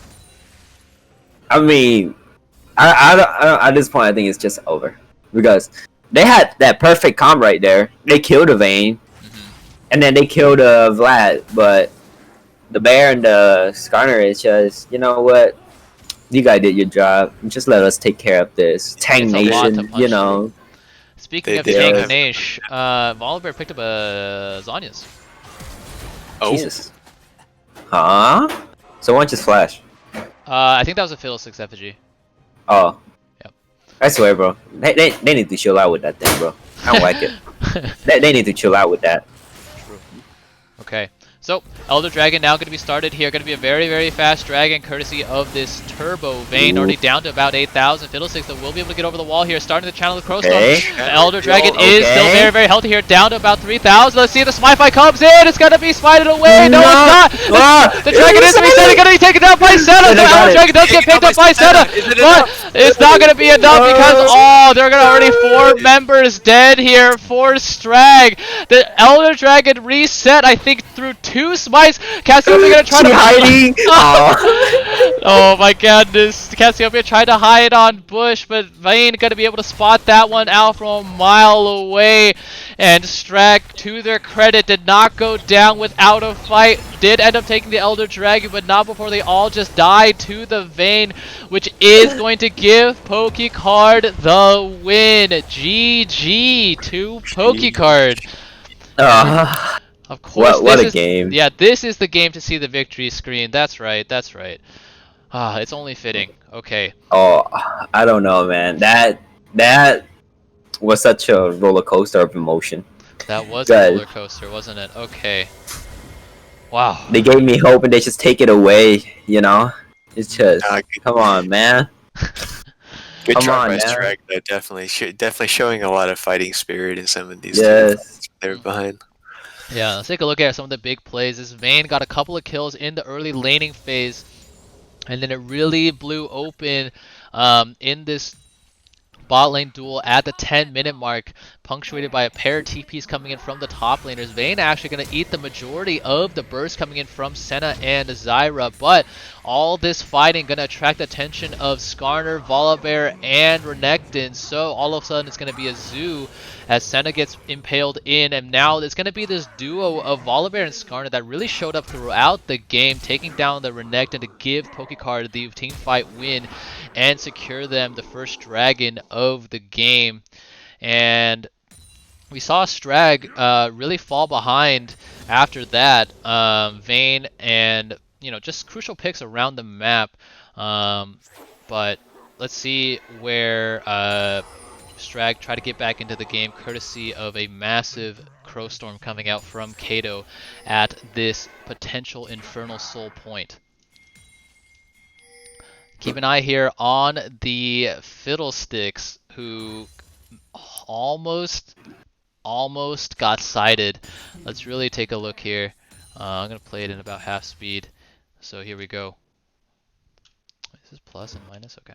Alright, so Fiddlesticks here sitting in the dop rush, knows that he's not sighted, but is now going to get walked into by Vlad and Vayne. So Vlad dips his head in, then dips his head out. Not really sure what that was, which meant that Fiddlesticks was technically unsighted at the time of the instance of damage, able to get the fear onto Vayne. It wasn't even Lulu actually. We thought it was initially Lulu, but a huge start onto the bot lane of Pokecard meant that Vlad was not enough to take down the members of Strag, but unfortunately, it was not deja vu the second time around, as this Infernal Soul was punctuated by a crucial Skarner pick. Fiddlesticks here trying to amble around and find the engage angle, but a crucial control ward. Farsight ward dropped here by Vayne, gonna spot Fiddlesticks, and Skarner in position to take advantage with his flash. Able to pick up. Oh, actually, Fiddlesticks doesn't even walk in, so he doesn't even know that he's on vision. Yeah, it's going to mean here that Fiddlesticks gets sniped out by the Skarner before the fight even starts. And after that, the snowball really started. Really hard to come back from Infernal Soul. Let's take a look here at this team fight as well. This was this was a really crucial fight. Sorry, go ahead. I mean, at that point, they still have some hope, you know, like they still have like, oh yeah, and then the fiddle gone. I'm just like, okay, guys. Party over, everybody go home, go to bed, you know, just. Okay. So, let's take a look at this fight. This really was the last big team fight in the game. This was a really good start as Vayne kind of poked her head in a little bit too far, going to get baited by the Cassiopeia's on his Hourglass. Crowstorm on top as well. Zyra really went down to about like 20 HP, but landed a crucial stun onto the Volibear. But Volibear, with the ultimate still available, able to crush Cassiopeia between his feet. And with the, oh my god, going so low, but unable to be taken down there, meant that with the support of Lulu, able to fight this one back out. I lost my casting abilities around this time. Skarner able to land a stun onto Senna to pick that one up. And after that, Renekton cannot punch through this duo of Volibear and Skarner. So, all in all, it's going to mean that Strag fall to 3-9 on the season. Meanwhile, Pokecard going to be in pole position for that number 2 seed at 8-4. This new pickup of Too Cool has really been doing wonders for their team. So congratulations to them. Let's hear from Pokecard. Who do you guys want to hear from this game? I mean, the Vayne, of course, guys. She played out of her mind. Of course, get my boy Ryan Too Cool in here. You know, gotta tell him how the thing went. Yeah, I think we gotta hear from Humble Donut as well with the Skarner. Yeah, with the Skarner, man, professional kidnapper. All right, let's do it. Okay, also going to pay out as well before I forget. So to those of you that bet on Pokecard, congratulations. You are now in possession of some more channel points. Let's go ahead and bring those parties in here. So it will be, let's take a look at the damage charts. Well, Vayne, Volibear, and Vlad are going to be leading the way for Pokecard. Meanwhile, it's going to be Cassiopeia, Zyra, and Senna. Generally pretty balanced effort from Strag. So, let's hear from Pokecard, shall we? Yes, sir. Alright. Alright, you have been kidnapped, Derek. GG to Pokecard. We are joined here by Humble Donut, PC Puppy Chow, and Too Cool, fresh off their 8th win of the season. Gonna mean that you guys are in strong contention for that playoff bye. My first question, I want to go to Derek. You promised us that you would just be picking new champions, and you went with the Skarner. This game ended up with a pristine 3-0-10 record. What made you decide to go with the Kidnapper this game? I've basically been spamming only Skarner to see how little damage I can do every game. And every game I'm consistently doing less than half of Pokey's damage, except for this one. Okay. So all that practice paid off. You did about double Pokey's damage. Exactly. Still a little bit behind the duo of Vayne and Volibear here. So Ryan, and by Ryan I mean Daddy No Chill. Do you want? Wait, where did other Ryan go? Oh, he went back down to his team. I was gonna give Ryan the opportunity to ask Dustin this question, but looks like Ryan has left us. So Dustin, we saw you pick up Vayne for this game. We haven't seen you play Vayne this season yet, have we? No, this is the first time. Okay, so yeah, just all these new looks coming out from PokeCard, even as your season, I guess your season doesn't necessarily hang in the balance, but these are still crucial games nonetheless.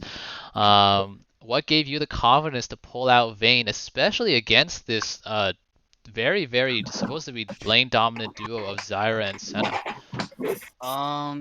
Well, we wanted honestly, I thought we would be playing against more tanks from our scouting than it actually ended up being. So but mostly it was the Skarner. When we were thinking of like what to play with it, we know that it lacks damage, so we just wanted to get a hyper carry that's able to kind of just DPS anyone that Skarner kidnaps, and just landed on Vayne, and it worked out okay. There are definitely a couple Vayne spotting tumbles in, but yeah, it's hard to be patient on the champion, but you just gotta force yourself to do it sometimes. Yeah, I think there was just enough patience exhibited throughout the game for sure.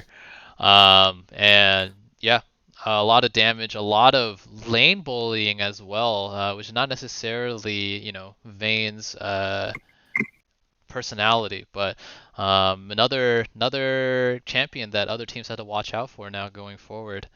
All right. Last question here going to go to Ryan, the other Ryan, but perhaps the best Ryan in Too Cool, coming up with another win here, this time on Volibear. So we saw the Urgot get taken away from you. How does it feel 2 games into the tournament to see teams already respecting your champion pool in the top lane? Well, I just saw it as freeing up bans for Joel so they don't target him as much. So not too bad. Yeah, that's awesome. What else can we expect to see from you guys with 2 more games left in your season? What other picks you guys have up your sleeves? Any insider insight? A new one every game. I mean, it seems like the people have been looking through my match history at the very least with the Mordekaiser ban. Managed to get 3 games on him recently. But I just feel like I'm being carried by my team here. PokeCard is such a good team already that I just feel like I need to play it slow, not int too hard at top, and my team will just pick me up. Wow. Take me to the finish. All right. It might be the finish of the regular season, but we were just getting started here, Ryan. We do have the playoffs coming up as well. But congratulations once again to PokeCard, moving to 8-4. And now we're going to get ready for Game 3 of the night between Double Jungle Gap and Don't Worry We Scale. So, GG, gentlemen. Thanks, Roger. Thanks, Roger. Thanks, Roger. Okay, so with that, already have an invite from Mark Jess for Game 3 of the night. Like I said, it will be between Double Jungle Gap on blue side and Don't Worry We Scale on red side. Should be a fun game. All right. And once Ryan gets out of here.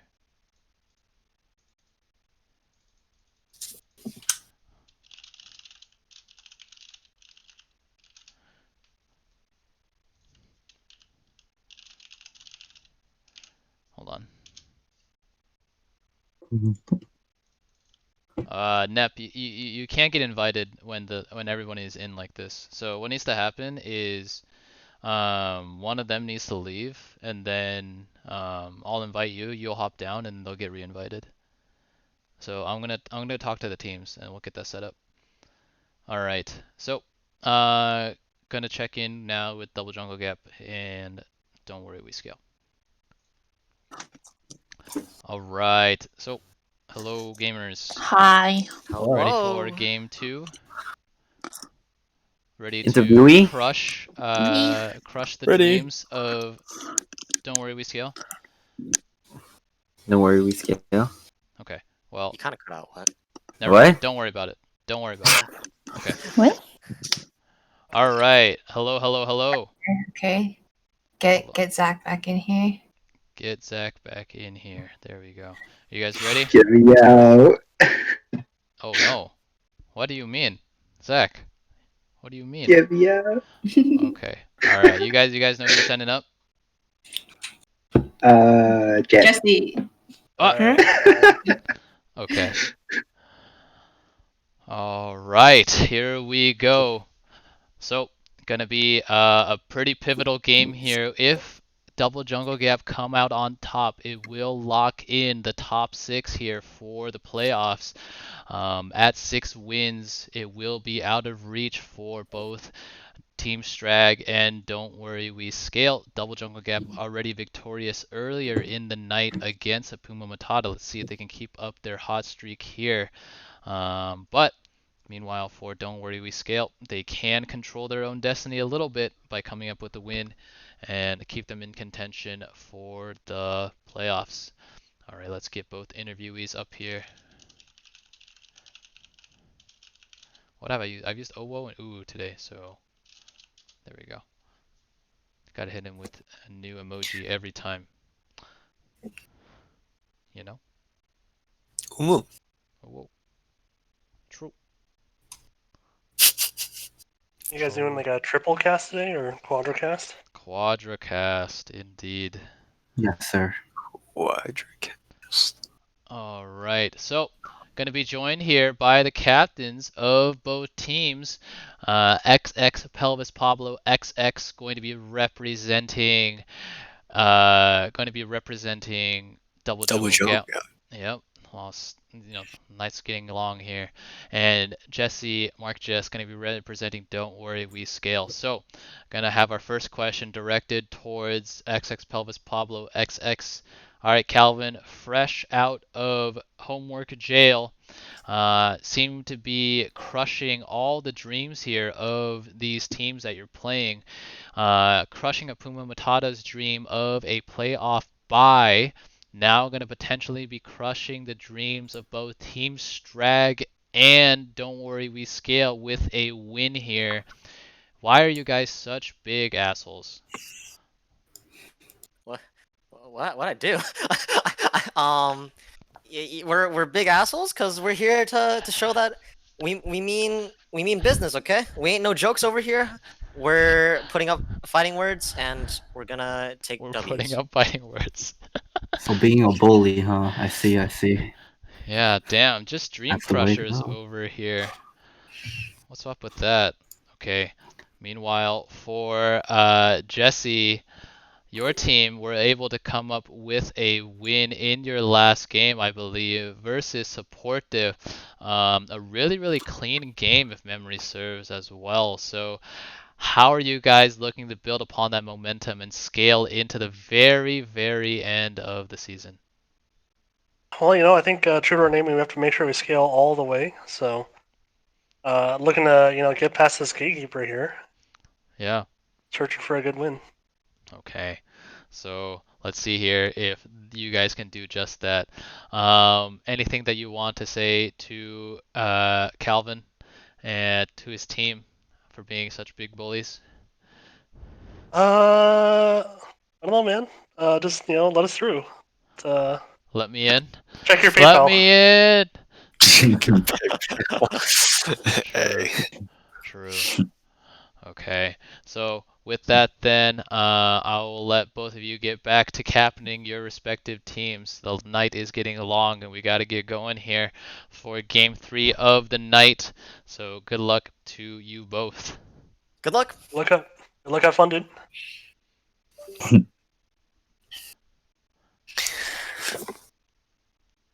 All right, ladies and gentlemen, thanks for sticking with us throughout the night. This will be our third and final game.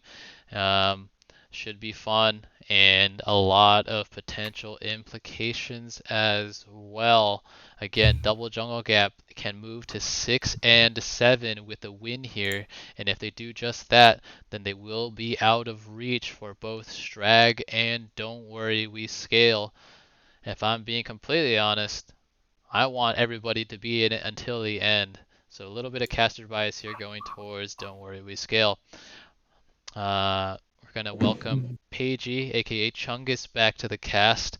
We're also going to get a new caster as well in the form of one Nep, aka Niku Toilet, aka a pretty awful performance on Cassiopeia, to be honest, in our opener of the night.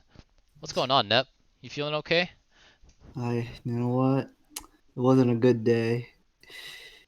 Sheesh. It was a rough game, okay? It's a rough game. It happens. You're amongst friends now, I think. Thanks for welcoming me. Yeah, we're here for you. Thanks, I love you guys. Hey, Pete, did you win the Gamba? Yeah. Last one? Yeah. I won the first one. I didn't gamble the last one because I just had no idea. Okay. Okay. All right. So let's take a look here at the picks, or at least at the bans here between these two teams. So going to be Udyr and Hecarim taken away from Pelvis Pablo, as well as the Vayne. Curious ban, I guess maybe taking away from the hands of Daddy No Chill, who does want to play 80 carries in the top lane. It's going to mean here that Ashe is going to be locked in again for double jungle gap.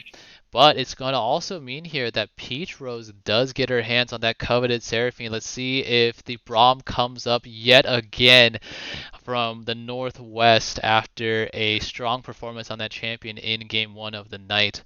We saw just how potent that shield can be against the Seraphine. Scale is able to steal away the Morgana as well, though. Yeah, I don't know why they first pick Ashe. There's no priority there. Do you have first pick? You can. Wait, what? It's a placeholder, right? It has to be placeholder.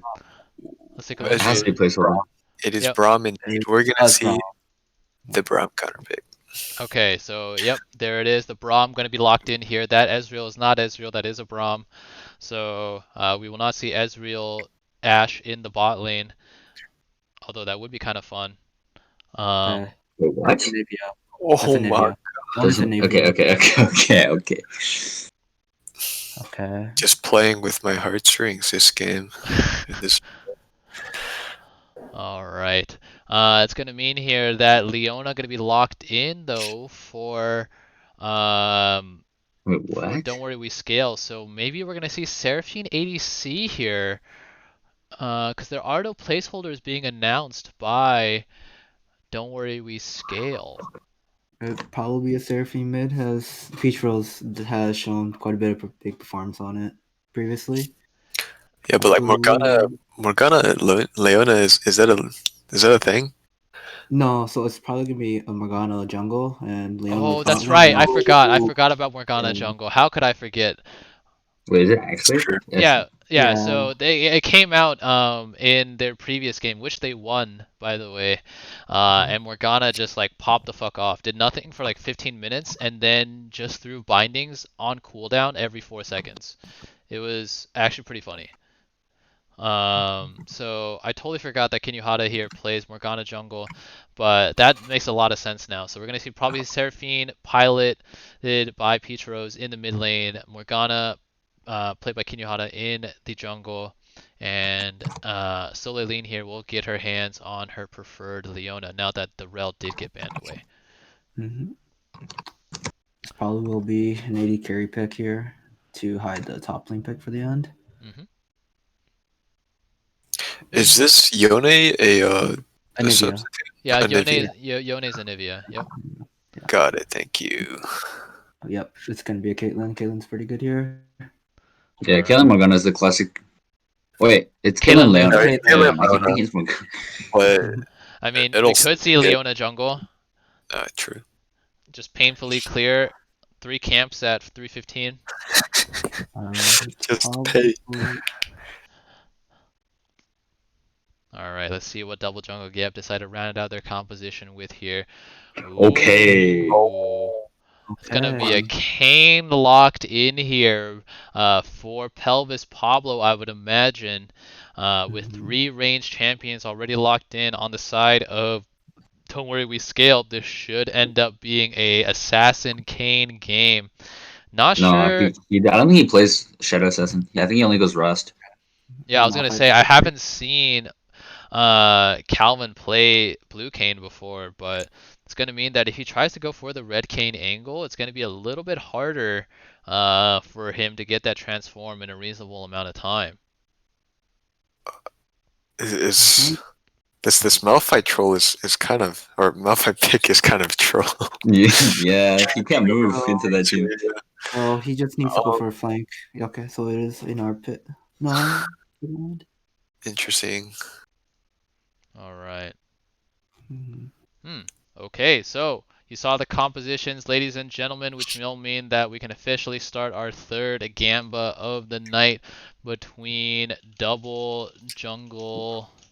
Why did these names have to be so long?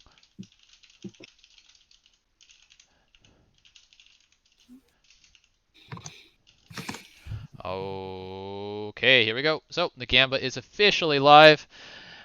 Again, don't worry, we scale on red side, season hanging in the balance. Meanwhile, Double Jungle Gap looking to crush the dreams of both their opponent in this game as well as Team Strag. With a win here, they would put themselves out of reach of the 7th and 8th seeded teams.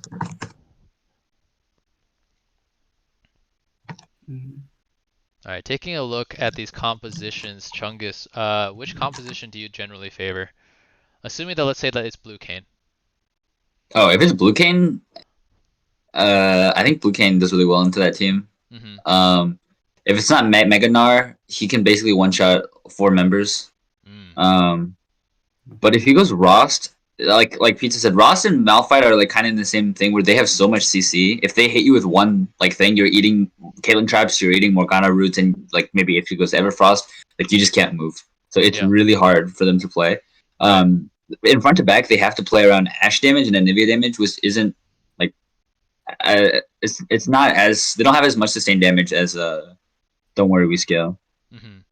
Yeah, so it's really execution, but like I think a little bit player diff. If Malphite can hit key ults with Ross falling up on backline, if they can get into the backline, they do a lot. But the hard thing is going to be getting in. Right. I think sub diff has a better comp though. Double Jungle Gap. Oh no. What is it called? Don't Worry We Scale. Scale has a better comp. Yeah.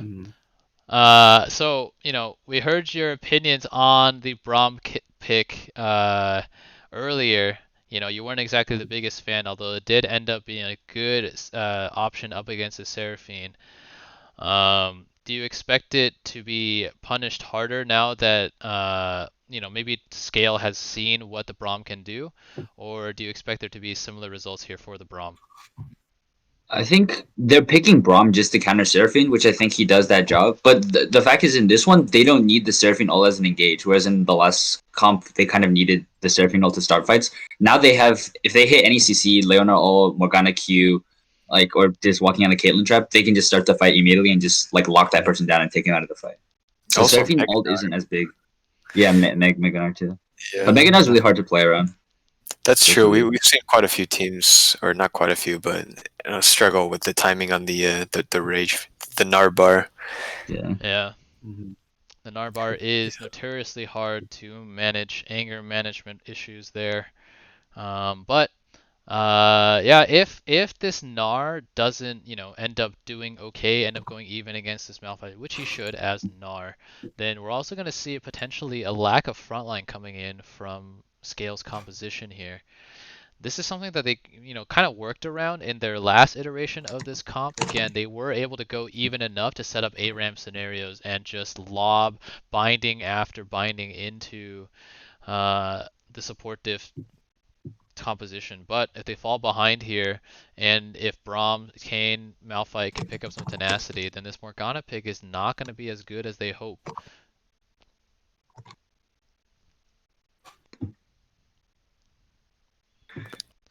Alright, let's take a look Yeah. here as well at the early betting. Nep, who do you favor in this game? I would also favor Don't Worry We Scale because they're pretty much on very comfortable champions, and I'd say it's quite easy to execute because they have multiple layers of engaging in CC, while the enemy team really just relies on Malphite to land an R, like a really good R, or the Blue Cane to land the poke damage out. And it's going to be a lot of vision that's needed for Don't Worry We Scale to play well. Yeah. I wonder here, as you mentioned, you're saying Blue Cane. That seems to be, kind of the crux of the comp here for double jungle gap. And I want to say that they're trying to have a little bit of fun here with the champions that they're picking. A little bit of a blue theme coming out from Ashe, Anivia, Braum. Malphite has the glacial skin, so I think Blue Cane here would complete that look for them. So just on that, I want to say that this is going to be a Blue Cane game, but as you mentioned, Chungus, we haven't really seen Calvin play Blue Cane just yet.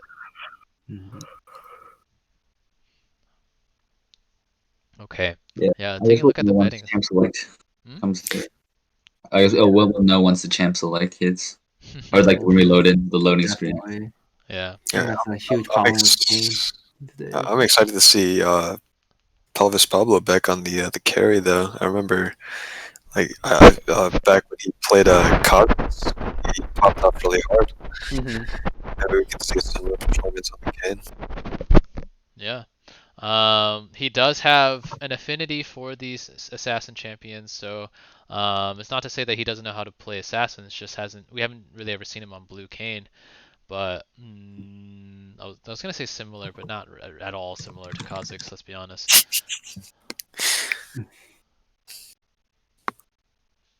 Okay, so unfortunately, I started the betting a little bit too early, which means that submissions have closed. But most of our viewers seem to have gotten their bets in. At the end of the day, it's going to be 73-27 in favor of double jungle gap.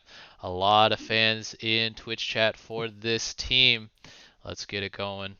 Nox says, easy game, carry us, Jesse. True. No, it's not Jesse, it's carry us, baby. Carry Jesse. Us, baby Jesse. Oh, damn. Okay. Time to find out if it's going to be red or blue. True. Okay, so ladies and gentlemen, we are going to load into our third and final game of Shadow. Between Double Jungle Gap and Don't Worry We Scale. Should be a banger. All right. Now, is there any chance of it being Red Cane with Dark Harvest, or is that not a thing anymore? That's too troll. That's too troll. You used to be able to go blue with Conquer, but you can't go Dark Harvest Shadow or Dark Harvest Rost. That's too troll. Oh, okay. Yeah. So that the Dark Harvest has been locked in here for Pelvis Pablo. Should be a big red flag to Don't Worry We Scale here that it is going to be Blue Cane. Let's see here though. It's gonna see really interesting what he builds. I think Serpent's Fang second is huge, and then going what is that? The anti-heal item. Third. The Kempunk sword. Yeah, Kempunk. Chain sword, yeah. Yeah, I think that's. Is there still the Manamune build? Because I know. Oh yeah, you go Manamune. You build the tier. You build the tier really early. Yeah. Yeah. You can go Manamune third. Yeah, a lot of 80 mid laners now are popping up because of the Serpent's Fang and Manamune buffs. Characters like Talia, Talon, or not Talia, Kiana. Yes, Kiana. Fuck Kiana. I hate that champion so much. No, I love that champion. Yeah, they're gonna pop up even more after the Seekers nerfs. Oh, true. Yeah. Oh, time they're to be nerfing it? Kiana, man.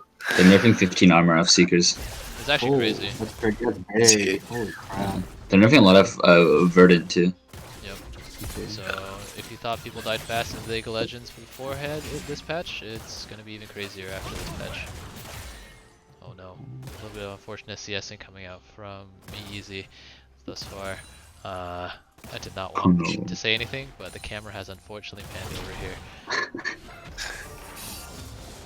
Alright.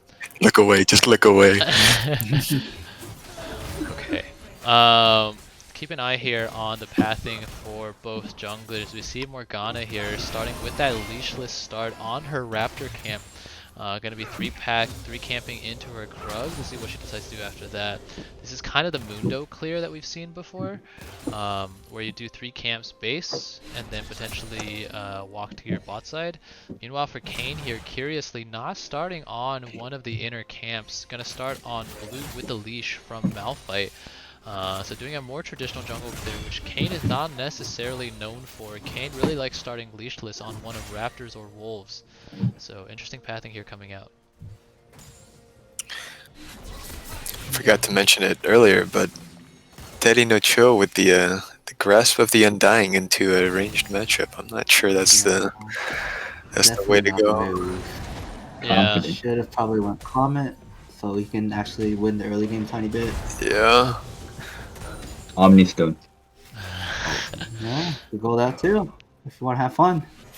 No, Omni Stone I feel like is actually not that bad. It's you get a lot of like for different scenarios. You have different keystones.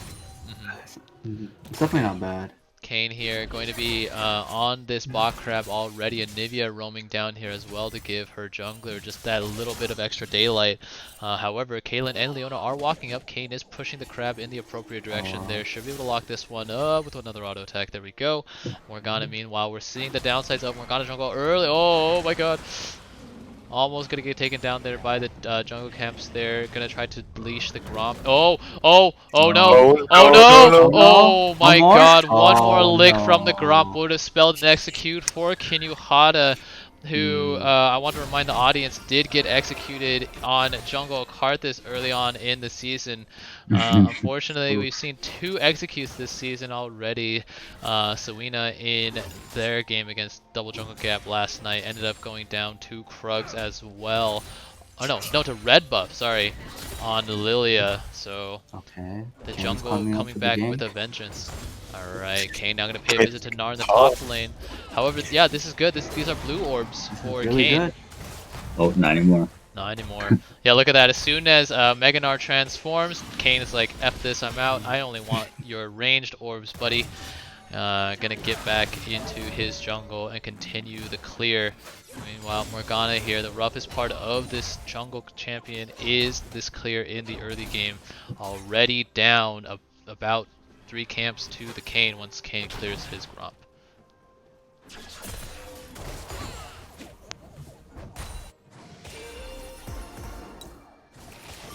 These standard lanes. We're gonna have another boring early game, I feel like. Yeah. Yep. Gonna be a lot of nothing. I really hope that this is an adaptation that teams make as we round into the playoffs. We've seen a lot of junglers just play safe. They opt for, the fastest clear that they can, or the most camps that they can. And it's given a lot of these lanes a sense of false security that they really shouldn't have. One of the things as junglers that you can do is you kind of can assess. Hold on, gonna be aggression here in the bottom. Gonna be a teleport coming in as well from Gnar as they progress on to Braum here. There's gonna be a bit of a forest, but now Leona gonna be stunned up here by the prompt pass of Kayn over the wall. The TP from the top lane is gonna be cancelled by Morgana with the bind. But Easy able to pick up first blood here on to the Leona, but the Kayn gonna go very, very low, gonna be picked up by the Gnar in exchange. But yeah, that was a massive cancel. But now though, Malphite is level 6. Oh, Morgana just dinging level 5 means that she is out of one-shot range. But all in all, that was a bit of a weird teleport coming in from HiFTW.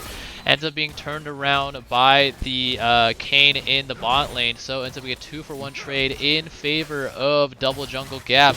Caitlyn there also, unfortunately, tried to use heal, but then realized like, oh, I have cleanse. So no heal came for the Leona. So that was another summoner there that was not used to any effect. It's going to mean here that Kane does pick up the Serrated Dirk, and now should be able to pick up the first dragon of the game, which will be an Ocean Dragon. Yeah, that's really big for Kane. Should probably be like, what, 1/3 of the way there to transformation now? Yeah, I think he got a lot of orbs bot lane. Yeah. But he was hitting Leona most of the time. I was going to say. Oh, yeah. So he just needs it to be majority ranged. So he does appreciate orbs from anybody, but yeah, he needs to make sure that he's hitting Seraphine or Morgana or Ashe or even Mininar here to confirm that blue Kane transformation on time. Otherwise, he will have to wait an extra 4 minutes. And Pelvis Pablo doing a good job of counter jungling here, just yoinking away the entire bot side jungle from Kinuhara. Yep. And then the Ashe Arrow Scout. Must be those fun jungle when there's the Ashe.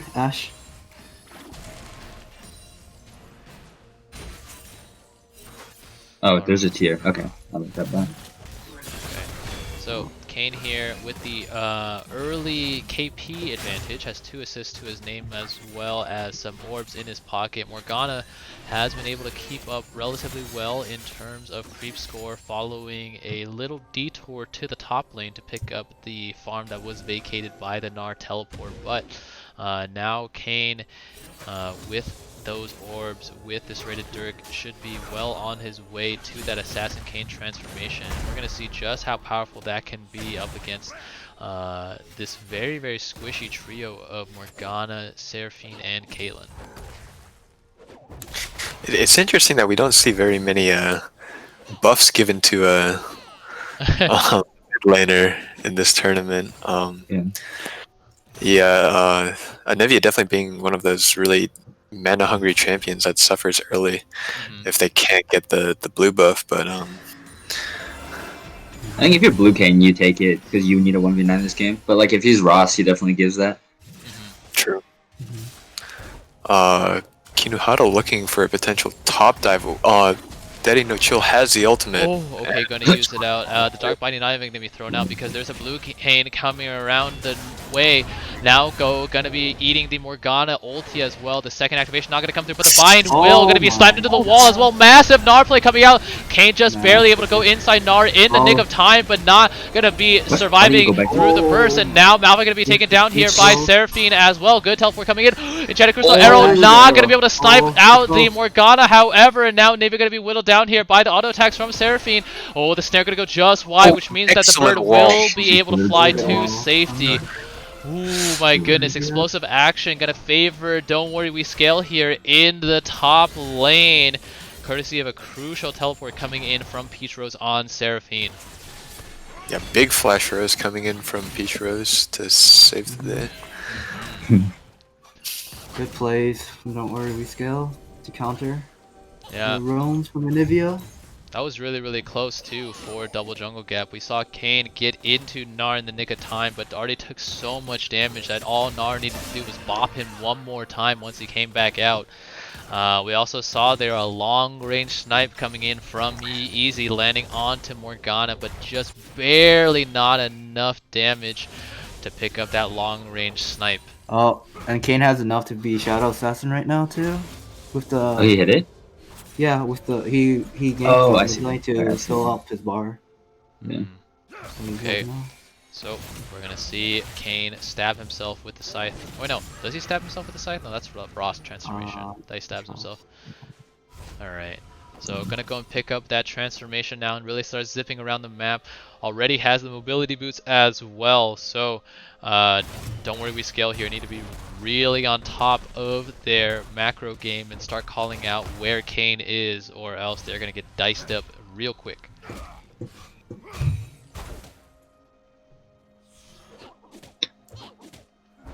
Let's see where he goes with his new shadow. Yep. Oh wow, he is zipping. Yep. Yeah. Blue Kane just zipping around the map, but Morgana here, no slouch either. Actually up a level on Kane now. And this is the roughest part for Morgana as well. Just as bad of a game, early game as Kayn has, Morgana jungle is not particularly potent either. But once she can start picking up some ability haste, once she can start grouping with the rest of her team, can start lobbing those Dark Bindings out and really start finding some picks. Crucially, we saw there what happens when Dark Binding lands onto Kayn. He can't go inside anybody as it is considered a movement ability. So if they can lock down Kayn, hold on, Kayn gonna be found out here by Gnar.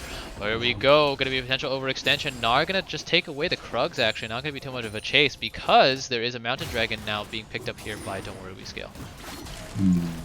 They have to know that they're on it. You can just dive Gnar there. Do they think they have the burst to kill Gnar at this stage? He's mini Gnar. Well, he didn't charge up, and he was walking in. I think they had at least force him off that XP. Force him off that XP and get first turret. Oh, they got it at first turret. Alright, so going to be more of a top lane emphasis here for double jungle gap. We saw Malphite take away the Rift Herald from his jungler, but did get used at a good effect here as he is able to claim all 5 plates as well as the first turret of the game using the Rift Herald charge. So it's going to mean here that Don't Worry We Scale are facing a 1.5k gold deficit into this mid game. Infernal Soul. Infernal Soul. It's lit. Blue King Dream. I really want to see a bot gank here. Like, there's so many tools on the side of double jungle gap to engage. Speaking of engage, we're going to get engager coming out from Ashe and Braum. Leona going to go about to half HP here. Going to be teleport coming in from Gnar. Going to be teleport coming in from Malphite as well. Malphite going to choose the ult. Kaylin here tries to flash to safety. Leona going to go very low, as is Kaylin. Now Gnar going to be the target. Not Mega just yet. Going to be not enough yet to be able to hit the Mega. So at the end of the day, it's going to be 3 very low HP members of Don't Worry We Scale. But this is a really random bot fight because there's no objectives in the. Oh my goodness, Petro's going to take the blast cone over the wall. Now it's going to be Blue Kayn Gaming going to get onto Kaylin as well. One auto attack going to be able to claim Kaylin's life. The Encore will be juked out here by Kaylin. Okay, and now it's just going to go back into the wall. The Braum shield going to be able to block the snare coming in from Seraphine. Seraphine now out of mana as well. This is going to be a 3-4-0 in favor of double jungle gap at the end of the day. It's a gap, guys. It's just a gap in the jungle. Blue Kayn with the movement. Nice tomatoes. He's too slick with it. So, Calvin Pablo. Pablo Escobar taking names. Hold on, in the mid lane here, going to be a stride breaker used by Gnar to try to get on top of this Anivia. Anivia should have the egg there, though. She still has the egg. Yeah, so we'll be able to blow that cooldown, but it's going to mean here. Hold on, going to be Braum eating a brunt of the burst from Leona here. Also almost going to be a solo kill. Ace in the hole is available for Caitlyn, so let's see if it gets up getting used. While in the mid lane though, not going to slam Anivia into the wall here. Seraphine is on the way but does not have the Encore for those long range engages. Meanwhile in the bot lane, Braum was able to walk away after Caitlyn was not able to get there in time, but now there's a Shadow Kayn here going to be found out by Morgana. The binding going to go just wide, and looks like that will be all she wrote for now. That Pelvis Pablo with the fucking superior movement this game. True, able to get away from the Morgana there. Yeah, we've seen what happens when Kayn is able to get around here with the mobility boots, with the Umbral Trespass through the walls. Has so much move speed to juke out from the Dark Binding. I didn't necessarily have that in that top lane skirmish that gave Don't Worry We Scale 2 of their 3 kills, but now that he is officially the Shadow Assassin, should have a lot better time juking out these skill shots.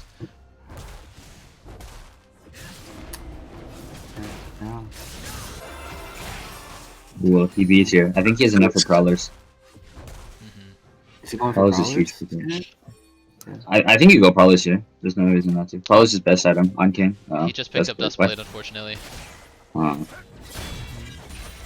Yeah, I think a bit of unfamiliarity with the item. It's one thing that we see a lot is just, you know, people elect to go non-active items just if they're uncomfortable using it or not familiar using it. Dustblade obviously does not have an active, Prowler's Claw does. And Dustblade makes for some funny montage plays, I guess. Yeah. Prowler is very difficult to use, and you need a lot of practice on it, I would say. It's kind of like Gunblade, like old Gunblade. It's just that you can do so many. Hold on, gonna be a flash encore Oh. coming out from Seraphine, gonna be countered though by the Malphite ultimate. That was a bit of a curious engage coming out from Seraphine, but looks to be okay so far. Able to flash to safety with the Black Shield on top of her. Now gonna be the Jet Crystal Arrow landing from long range. Gonna mean that Leona goes down here. Morgana gonna go in though, does not have the Hourglass. Gonna mean that she just gets sacrificed, gonna get deleted easy now with 3 kills and 2 assists as well. So Morgana there gonna purchase Stopwatch after the fact, but that's gonna be another pair of kills handed over to Double Jungle Gap in the mid lane. Pablo is looking, decides not to hop over, probably for the best. Yeah, if he lands one more W there though from the Blue Cane, should have more than enough bursts with the ultimate to pick up Caitlyn. It's interesting to note the itemization choice from Kinohara. This doesn't seem to be it ever for us. Probably the Leandres. So just one less option to lock down this this already slippery Blue Cane. Also, Luden's Seraphine. Didn't see many damage Seraphines. So Luden's Echo for the Seraphine. I think in this kit, in this instance, you should just go maybe with the supportive Seraphine, since you already have a AP, right?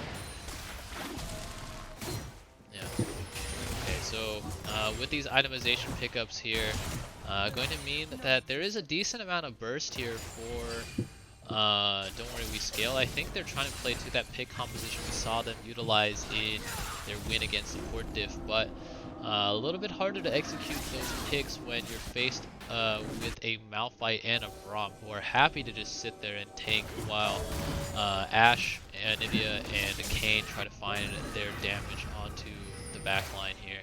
We saw what happens though when they do not coordinate those pick potentials. We saw Seraphine there go for the flash encore, but it wasn't necessarily followed up on, and now we're going to see potentially a Rift Herald attempt being challenged by Don't Worry We Scale. Do note that Irina Thunder does not have TP though, so if a full-fledged fight breaks out... Hold on, the Braum shield is down here, which means that Seraphine can land a good ultimate. Ooh, good flash though by VZ, although going to bench the enchanted crystal arrow towards Narnia. But now though, the Morgana goes super low. But they're going to be 2 kills to 1 so far. Morgana and Caitlyn going down on the side of Don't Worry We Scale. Meanwhile, only Ashe down for Double Jungle Gap. Malphite going to try to clap Leona's cheeks here. Going to be very, very healthy, walking menacingly towards this trio. Now going to be stunned up here by the Flash Frost. Will be picked up here by Blue Cane and Braum in short order. Although the Blue Cane almost did go down there, and now Malphite resuming his clapping duties is able to pick up the Leona. Gonna be a kill handed over to Nivea. Ends up at the end of the day being a 4-4-1, I believe. Only Ashe ended up going down there. Now Blue Cane on the hunt for Seraphine as well. Not able to find the pop star, but nonetheless, Double Jungle Gap here with a solid lead. Gonna be pushed down to this mid tier 2 as well. Malphite gonna eat a binding on the turret. Already had turret aggro, and then the turret not gonna go down in time. Now though, Kenyuhara gonna be overextended, gonna be taking a nice little ice bath courtesy of Irina Thunder, so ends up being a 1-for-1. Braum is gonna take that kill, and now Blue Cane is here. Kayla gonna net into the wall. Auto attacks coming in from Blue Cane, gonna be a flash from both the Kane and the Caitlyn. It's a full-blown fiesta. Braum not able to land the Q there. Unfortunately, not having flash. Flash auto. Flash auto from who? I think he's saying flash out of the Caitlyn. The Caitlyn. Yeah, well, maybe. At the end of the day, and yeah, Nar here now going to try to find some damage onto Braum, but needs to be careful because there is a Kane in tow. But at the end of the day, okay, I think we finally get some room to breathe here. Going to be a 6,000 gold lead for Double Jungle Gap at the 20-minute mark as we prepare for a potential Infernal Soul fight, or Infernal Soul Point fight. Yeah, that was an interesting call on the Herald there. Like, Irina Thunder didn't have TP at the start, so they were actually able to hold them off 4v5, and wait for the Anivia to walk from bot lane all the way to the and then somehow clean up the fight. So, well played, I guess. It would have been like clean too if go ahead didn't flash into the pit and miss ult. Yeah, she flashed away from the Encore, but then ultied in the same direction she flashed. So didn't quite reposition the cursor in time. But as it stands now, Leona going to be all of a sudden faced by a Anivia that is putting herself in a Baron pit up against 4 members. The binding going to be juked out though, and now it's going to be Morgana that's a little bit under threat. As Malphite is here, going to eat the Chilling Smite to buy some movement speed. The Enchanted Crystal are not going to come through, but now with the Black Shield down, Malphite going to ult in on top of the Morgana. Now Braum going to jump in as well. Going to be that the Encore though, going to land onto 3. Massive. The Rebirth passive is available for Anivia. However, there's no follow-up damage coming in yet from Don't Worry We Scale. Nar is here going to slam Malphite into the wall, but there's no backline damage coming in from Don't Worry We Scale, who seem very hesitant to damage some CC members here. Ends up at the day, meaning that's going to be 2 for 1 so far in favor of Don't Worry We Scale. The net going to land onto Ashe as well. Kane, though, going to still potentially try to find some assassinations here. Nar needs to be careful because Blue Kane is still lurking around and he is in mini form. But that was really curious there from Don't Worry We Scale. They had so much CC landing, but Caitlyn just never walked up. Yeah, it was actually an excellent flash from Arena Thunder after the she was revived from the egg to keep a bit more zone control with the wall and the ultimate. Also, one last Q from her to force the cleanse from Mark Jess. In the end, still a win for Scale. Yeah, although if they do end up taking this dragon away, it still ends up being a definitive win for Double Jungle Gap. But going to be Ace in the hole taking down Arena Thunder over the wall there, and now it's going to be 4 members a little bit scattered here for Double Jungle Gap. The Gnar ultimate not going to land unfortunately onto anybody, so no lockdown there. But Malphite is overextended, going to eat the Morgana stun. Oh my god, so much is he landing onto this Malphite who is unable to click anywhere. Maybe you should just go home, Ryan. Maybe you should just go home. You know, Baron is quite scary as Anivia has TP and the Shadow King is the thing. Yeah. Do they have any Leanders? No, they have no damage for it. Yeah, there's no damage either. Okay, the death timers aren't long enough. That Don't Worry We Scale do pick up some good kills here and pick up the crucial mid-tier 1 turret as well to really open up a bit of their map movement. But at the end of the day, Double Jungle Gap did pick up Infernal Dragon, kind of put them on slow point here.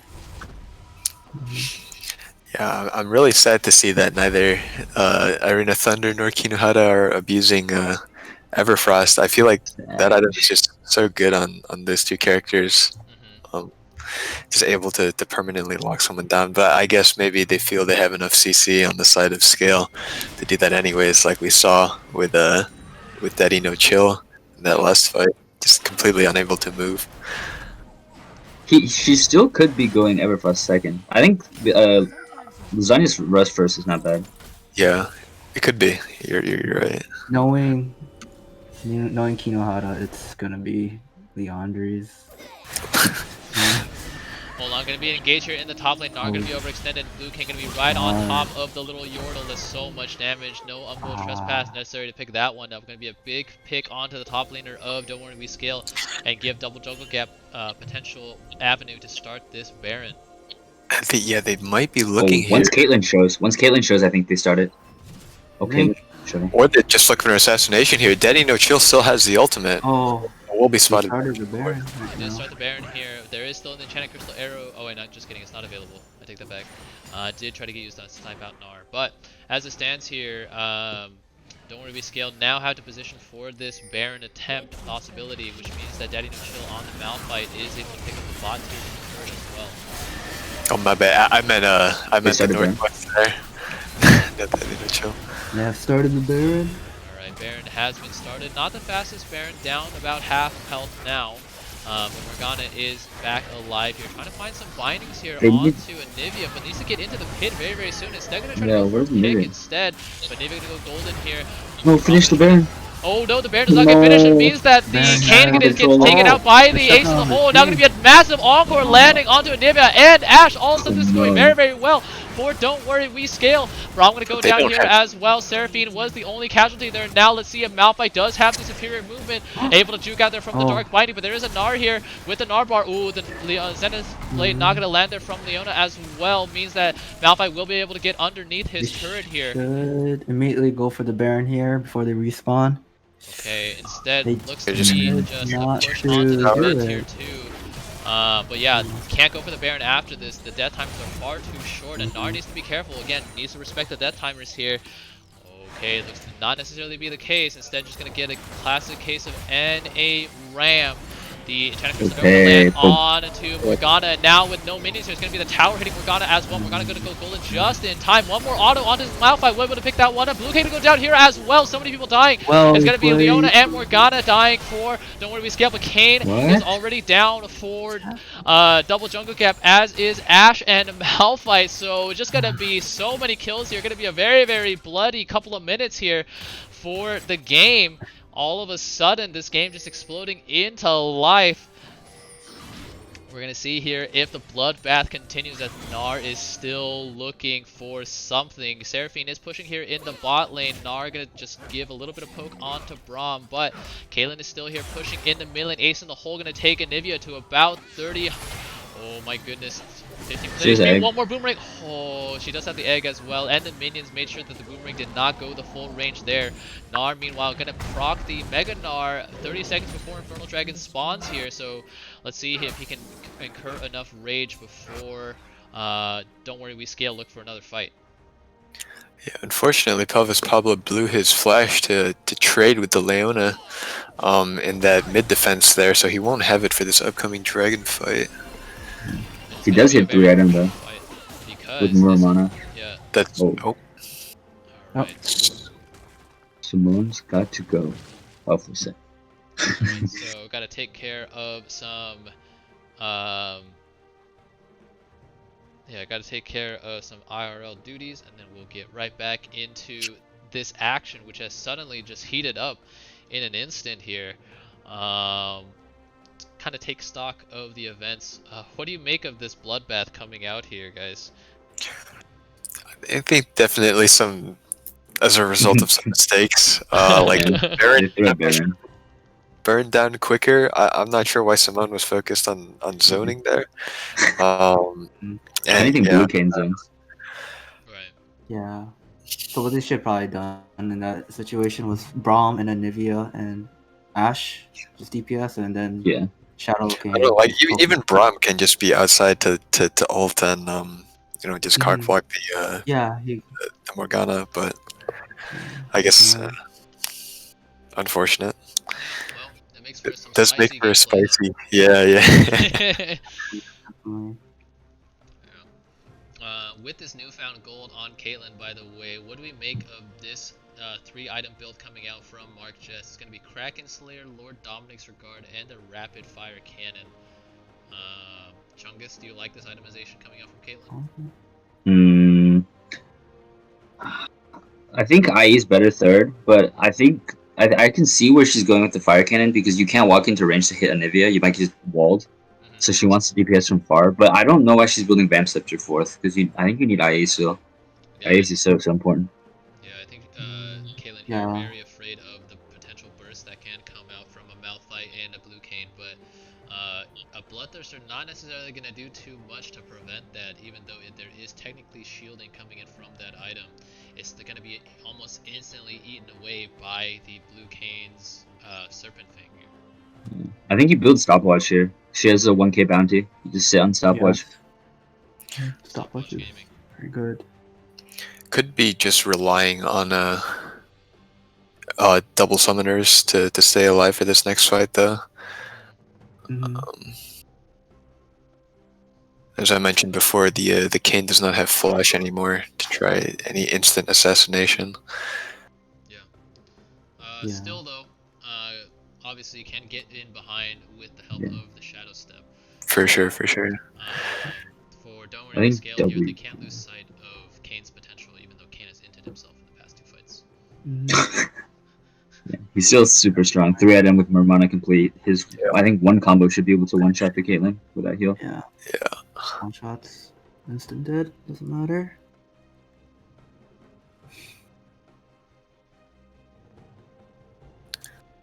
Oh, unpause. Okay, unpause is coming through. So, Infernal Soul. Yep, the potential Infernal Soul here can be picked up by double jump gap, but it will be Don't Worry We Scale who are first to these Dragon Pit. Should be able to clear out some crucial vision here as well, but need to be careful of the potential Malphite engage. No flash available for Malphite though, so they should be aware of the They're so split. and now, though, going to be Malphite with the inferior movement, just getting bounded up by so many stuns and stuns. Taken down to about half HP, going to be forced to recall. Does have to teleport, however. Let's see if Don't Worry Scale can take advantage of this by starting him on the Baron here. Malphite is able to base and then teleport back in. This will not necessarily be the case. Gnar, meanwhile, going to be on the Mega Transformation here. Let's see if Double Jungle Gap can also wait this one out. Now, we gotta burn down this Baron. Why aren't they hitting this Baron? Why aren't they hitting this Baron? Oh my goodness, the Wait, dragon why are they not hitting it? Alright, it's gonna end up taken away by Morgana. And now Morgana going to go golden, trying to prevent this Kane from coming in. Gonna be Kane going down here, but it's still gonna be 3 members down for Double Jungle. Where we scale. Quadra kill for Me Easy here. Ooh, the Seraphine Q over the wall. Hunting for the Penta. Double quadras. Man, a pair of quadras for Me Easy tonight, but no 5th and final kill able to get the Penta. She's been having a great night tonight. It's finding these huge multi-kills. Yeah, so a little bit of hesitation, I think, from Don't Worry We Scale. Definitely had the DPS to burn down Dragon before anybody got in there, but I guess not really chancing the 50-50 means that they lost 4 members there, although they were able to prevent the Infernal Soul from going Oh, over. Kinston. No, they can't do Baron. I thought Kin was alive. Timers are not long enough yet, still. I think if they went Baron at first, they could have done it, but now it's late. We see Me Easy begging for the Penta in the ult chat. Kind of cringe, I won't lie. God damn. Sad face. I'm just joshing. I'm just joshing. Kinda cringe, not gonna lie. Would it be easy ever to you pizza shit? I'm doing my best mid beast impression. Come on. Oh. She's actually saving it to stagger the back timers. True. They have the ward reset. Oh wait a minute. Not getting caught out. Oh my goodness, Nose on his Does not have the Zonias here. Oh no! Oh, Morgana gonna be able to fight up the Kane. Unfortunately for Morgana, but Morgana. Oh my god, this. Oh Morgana! Oh, gonna flash and able to pick up the Kane, but now it's gonna be Malphite trying to engage onto Caitlyn in the backline here. This Caitlyn is under so much threat. This Malphite does so much damage. It's Malphite against Caitlyn, but now not enough damage. Gonna be that Caitlyn is finally able to turn this around, but there's still 3 members alive here for Double Jungle Gap. It's gonna be 2 for 3 so far in favor of Double Jungle Gap. Now Ace in the hole gonna be blocked here by the Braum Shield, so that should be all she wrote for this fight. Another scattered fight there. Oh my goodness, highlighted by the Kane that almost wasn't. Ended up getting picked up by the Gnar Flash Auto in the end. Gonna mean though, Baron is still very much alive, and we're gonna do this song and dance again once everybody has respawned. This is a spicy game. Oh my goodness, just constant blood. You're the super server? This is the super server. The super server. LPL super server giving us strength here at Do It Big.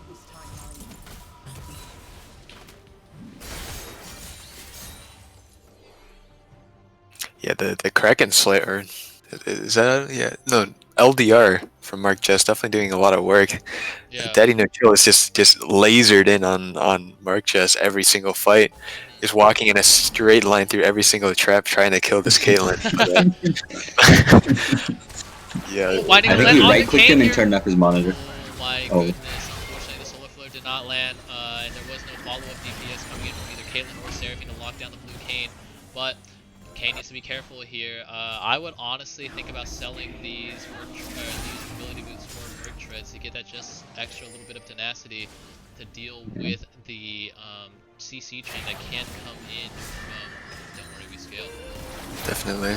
And I hope to see that this pickaxe goes into Edge of Night for Pelvis Pablo. Definitely would help with some of the engages made tricky by Dark Binding. True. Oh, sorry. I Can think you guys hear me Serapis better is now? pretty good too. Oh, yeah. People are saying that I'm a little bit quiet, so hopefully that's been fixed. I might have adjusted my mic 1 millimeter too far. Okay. Anyway, sorry, what were you guys saying? Oh, we're saying about the pickaxe. Ah. Where's this pickaxe gonna go? Edge of Night, maybe Seralda's. Oh no, it doesn't build in Seralda's. Wait, does it? Seralda's It's for pickaxe. and no, All Caulfields. Oh. It's Caulfields, yeah. Yeah. Okay. Something like Edge then.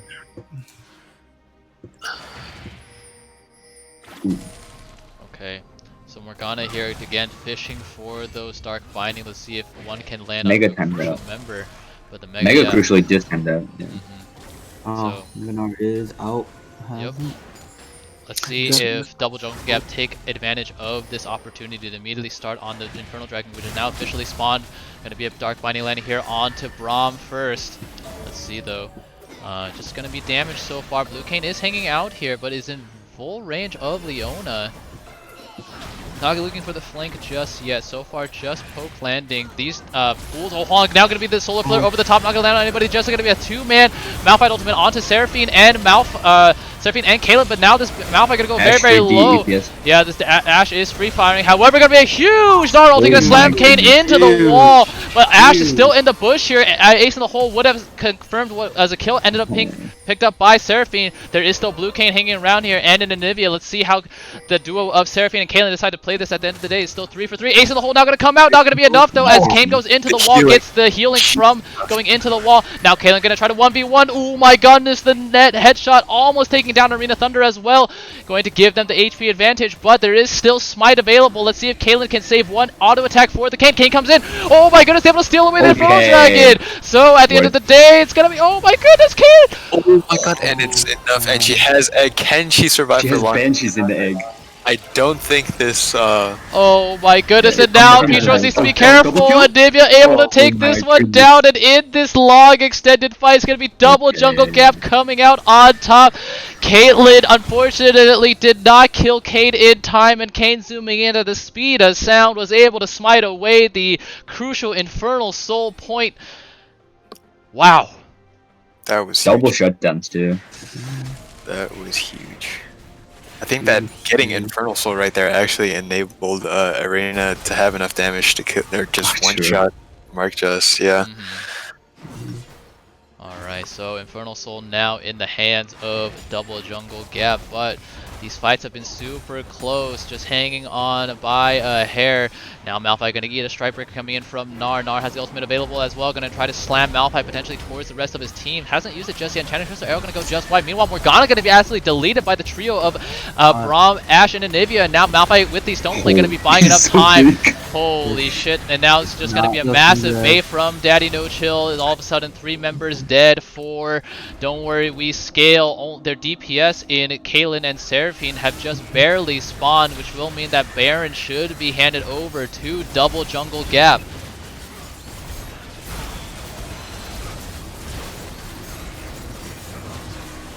And there it is. It's going to be picked up. So what was a very, very close game has now potentially been blown open by a combination of Baron and Infernal Soul.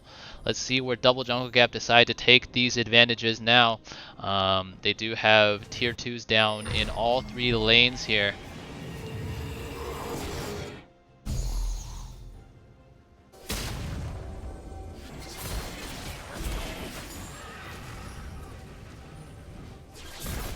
Okay, so Pizza, if you're Double Jungle Gap, where do you go with these advantages? I think definitely just look to group and pick. Like, there's so much pick potential with all of these characters, honestly. Oh my god, we just saw a hint of that there. 1 W from Kane taking 70% of Mark Jess's health there. Now Kane going to look for a second one here. Boom, got it. There's going to be a pair of stasis coming out from both Petros and Kinuhata, but Braum going to be the first casualty, and now the Blue Cane should start getting some resets, able to pick up Leona here. Going to be 2 for 1 in favor of Double Jungle Gap here. Now Morgana going to be overextended with no Zanya's, but it's going to be the pool doing so much work. However, Blue Cane is able to take down Morgana, and Blue Cane still has the Umbral Chest Blast, which will mean that with Malphite coming in with the Unstoppable Charge, I don't know what it's called. Anyway, it's going to be too much for Kaylin to stand up to? It's all Kaylin. Oh my goodness, this Gnar gonna go down as well potentially. Oh no! All right, the Infernal Soul gonna be the Infernal Soul empowered Smite going to give Kane that kill. Blue Kane just coming away with murder there. All How 5 OP members is down. that combo, by the way? The blue smite to proc the Infernal Soul. Yeah, that's pretty disgusting. Leona gonna be up here. There is a Seraphine spawning in 2 seconds as well, but I don't think it's going to be enough time as Double Jungle Gap decided to go for the end. And there it is, ladies and gentlemen. Double Jungle Gap are going to put the finishing touches on this game. GG. G. Wow. Indeed. What a game. What a What a game. banger. Yeah, after a pretty stale early game that was really you know, it was the only real highlight was this fight in the top lane where Morgana was able to find a crucial binding followed up by a massive Gnar ulti, able to lock down the Kayn in a reasonable amount of time, and a crucial teleport coming in from Seraphine as well, able to lock down the Malphite. And this Enchanted Crystal Arrow doing just barely not enough to the Morgana. Meant that Don't Worry We Scale had the makings of an advantage in the early game, but that was all turned around when Kayn became Kayn. So after a skirmish that left a lot of low HP members there, Kayn able to come over the wall, pick up Leona, flash Smite, go inside Kaylin and pick up a double kill there. And this really was the start of the snowball for Blue Kayn. Although it wasn't necessarily the smoothest of journeys, we saw a bit of an int here as we proceeded into this mid game. Let's see what happened here. Yep. Oh no, this is the Rift Herald attempt. I want to take a look at the Baron attempt. Oh, this is the movement. Oh. The movement. Oh, did I pan away too fast? Oh wait, no, my JK, my Twitch stream is lagging. Okay, Yeah. let's take a look at this fight here. So the Rift Herald did end up being taken here, but Don't Worry We Scale gonna choose to fight anyways. Morgana trying to get in the middle of everything, does go golden just in time, but Malphite able to solo out Kaylin in the backline, which meant that Don't Worry We Scale really didn't have enough damage here to really lock down this Blue Kayn, and Malphite rejoining the rest of his team, able to provide the tankiness that he needs. And Nivea meanwhile lumbering her way from the bot lane, able to rejoin her team just in time. And yeah, with Kaylin and with Kaylin dead, Don't Worry We Scale just really lacked the DPS necessary to burn through this Malphite Braum duo. Alright, I want to really take a look here at the Baron fight that just ended up, like, where was it? Like around here maybe? There may be like 4 Baron attempts. Okay, yeah.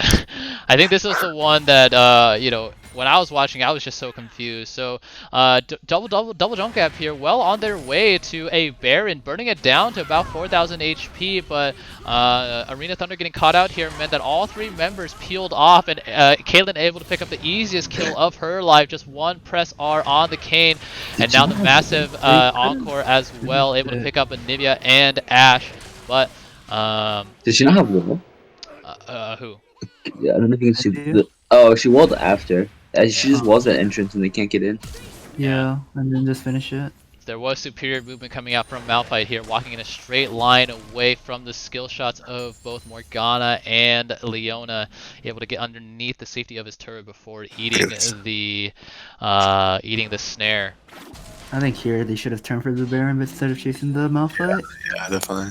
It would have been hard though. If you look at the respawn timers there, Kayn was able to get back so fast. I think Morgana damage and then with the Leona. Yeah, they have enough control as long as they hit any. Because Leona had flash. If she saved flash, she'd flash Qs and then they'd chain CC, and he's dead. Yeah, as it stands, they elect to go for that mid tier 3 turret.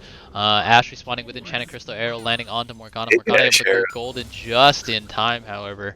But yeah, this was just a really extended fiesta, if I do say so myself, that ended up not really resulting in too much before we get the second easy quadra of the night. Let's see how this one started.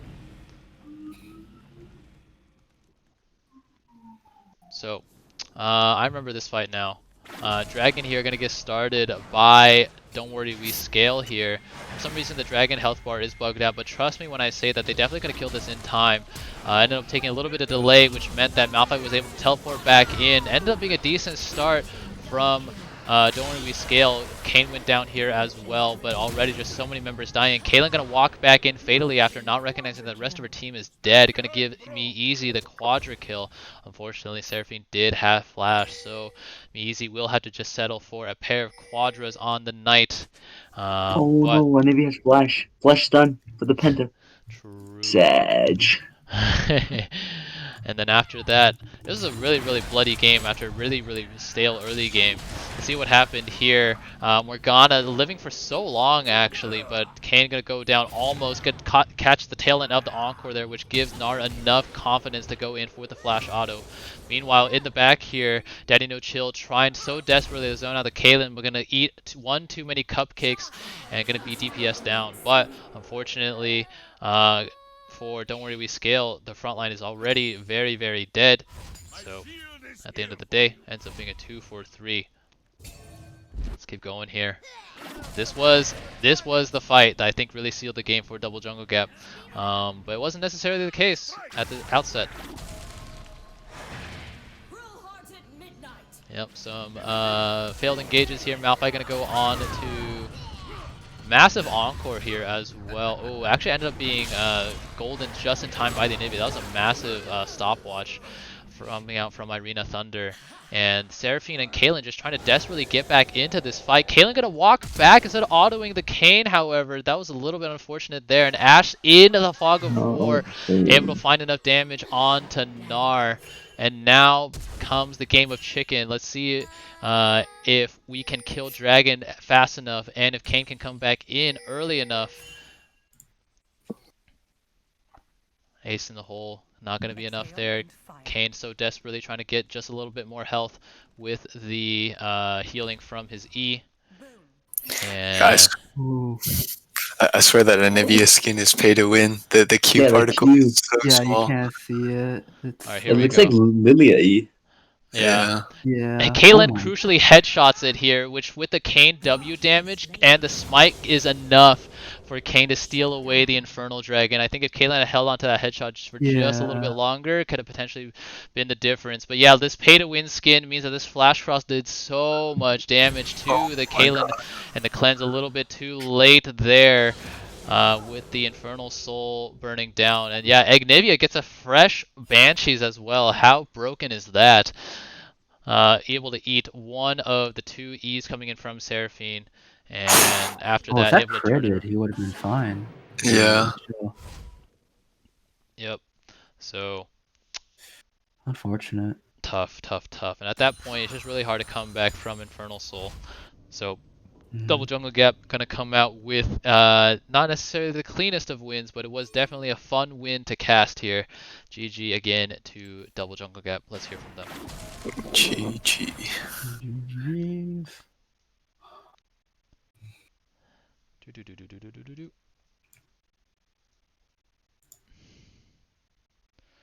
Okay, time to start dragging some people. So let's go ahead. Let's hear from MeEasy for sure. And let's go ahead and hear from Simone as well. Sorry we kidnapped you, Gloria, for the post-game interview. Oh yeah, I was like, am I listening to the stream still, or?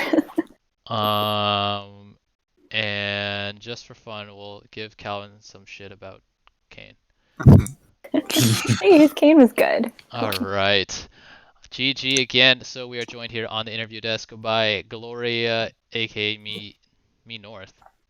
Oh. Inside joke. Inside joke. Yeah, I don't think it's particularly hard to see where the inspiration for that came from. But as it stands, gonna be joined by MeEasy, Arena Thunder, and XX Pelvis Pablo XX. So my first question going to go to Gloria. A pair of quadras on the night. Unfortunately, no pentas for you. What was going through your mind as you were gunning down the members of Don't Worry We Scale there? Honestly, I don't even know where those 2 quadras came from. I think my team just set me up really well, and I guess I can't last hit minions, but I can last hit champions. True. Yeah, I don't know if you caught it. I kind of pointed out your CSing there. That first minion wave of the game. Oh God, I don't even want to. Yeah, it was a little rough. It was a little rough, but you know what? It was real rough. Scaled through the game there. Speaking of scaling through the game, the scaling coming through from Arena Thunder on this Anivia. A couple of huge plays, especially a harrowing fight following the Infernal Soul steal coming in from your jungler. Simone, you said that you wouldn't get Anivia in this tournament yet again, but you got Anivia this game. So how did it feel getting back onto the Burb? Burb go squeak. That's what I'd say, but I realized that because of how many champs that I've shown, it's actually pretty impossible to ban me out. So I am actually not that surprised that Anivia slipped through. I'm sure that if we had left it up to pick mid lane in the second round, they would have 100% banned it, but I don't think they expected me to pick it in the first round. Yeah, gonna lock down that priority for sure. And it ended up paying dividends, but that moment was made possible by one crucial steal coming in from Mr. Zoomer Fingers, aka XX Pelvis Pablo XX. We haven't seen the Zoomer Fingers come out too many times this season, Calvin, so maybe a sign of things to come. What was your thoughts going through your mind there when they challenged for that Infernal Soul Dragon? Wait, Kinohara is dead? Wait, I'm gonna steal this. Oh, that's it. Oh, okay. Okay, it's just that simple, huh? And there you have it. A man of few words, but many actions, able to pick up that Infernal Soul, which I think sealed the game for your team. Again, congratulations to your team. With that, ladies and gentlemen, with Double Jungle Gap victorious again on the night at 6 and 7, they will confirm. Actually, no, they won't confirm. I take that back. Let me see here. They will confirm themselves in the playoff picture, but I don't know if necessarily that Strag and Don't Worry We Scale are out yet, considering the support diff are at 5 and 7. We're going to have to crunch the numbers and get back to you on that. But don't worry, guys, because tomorrow we will have 4 games. That's right, you heard me correctly. 4 games coming at you starting at 6 p.m. PST. So a quadra header to really start, locking some teams into their playoff positions. Don't miss a single minute of that action. Thank you guys as well for sticking through tonight as well. Hopefully you guys liked what you saw. I want to say thank you as well to my co-casters Pizza, Chungus, Nep, and Ryan. Let's get some more fun casts tomorrow as well, hopefully. Bye-bye. All right. Good night, Twitch. GG's. All right. Oh. Good night, Twitch chat. Be back again at 6 p.m. Ooh, 6 p.m. start. Early start tomorrow, 6 p.m. PST. Don't miss it. Good night. Whew. God damn. So much action.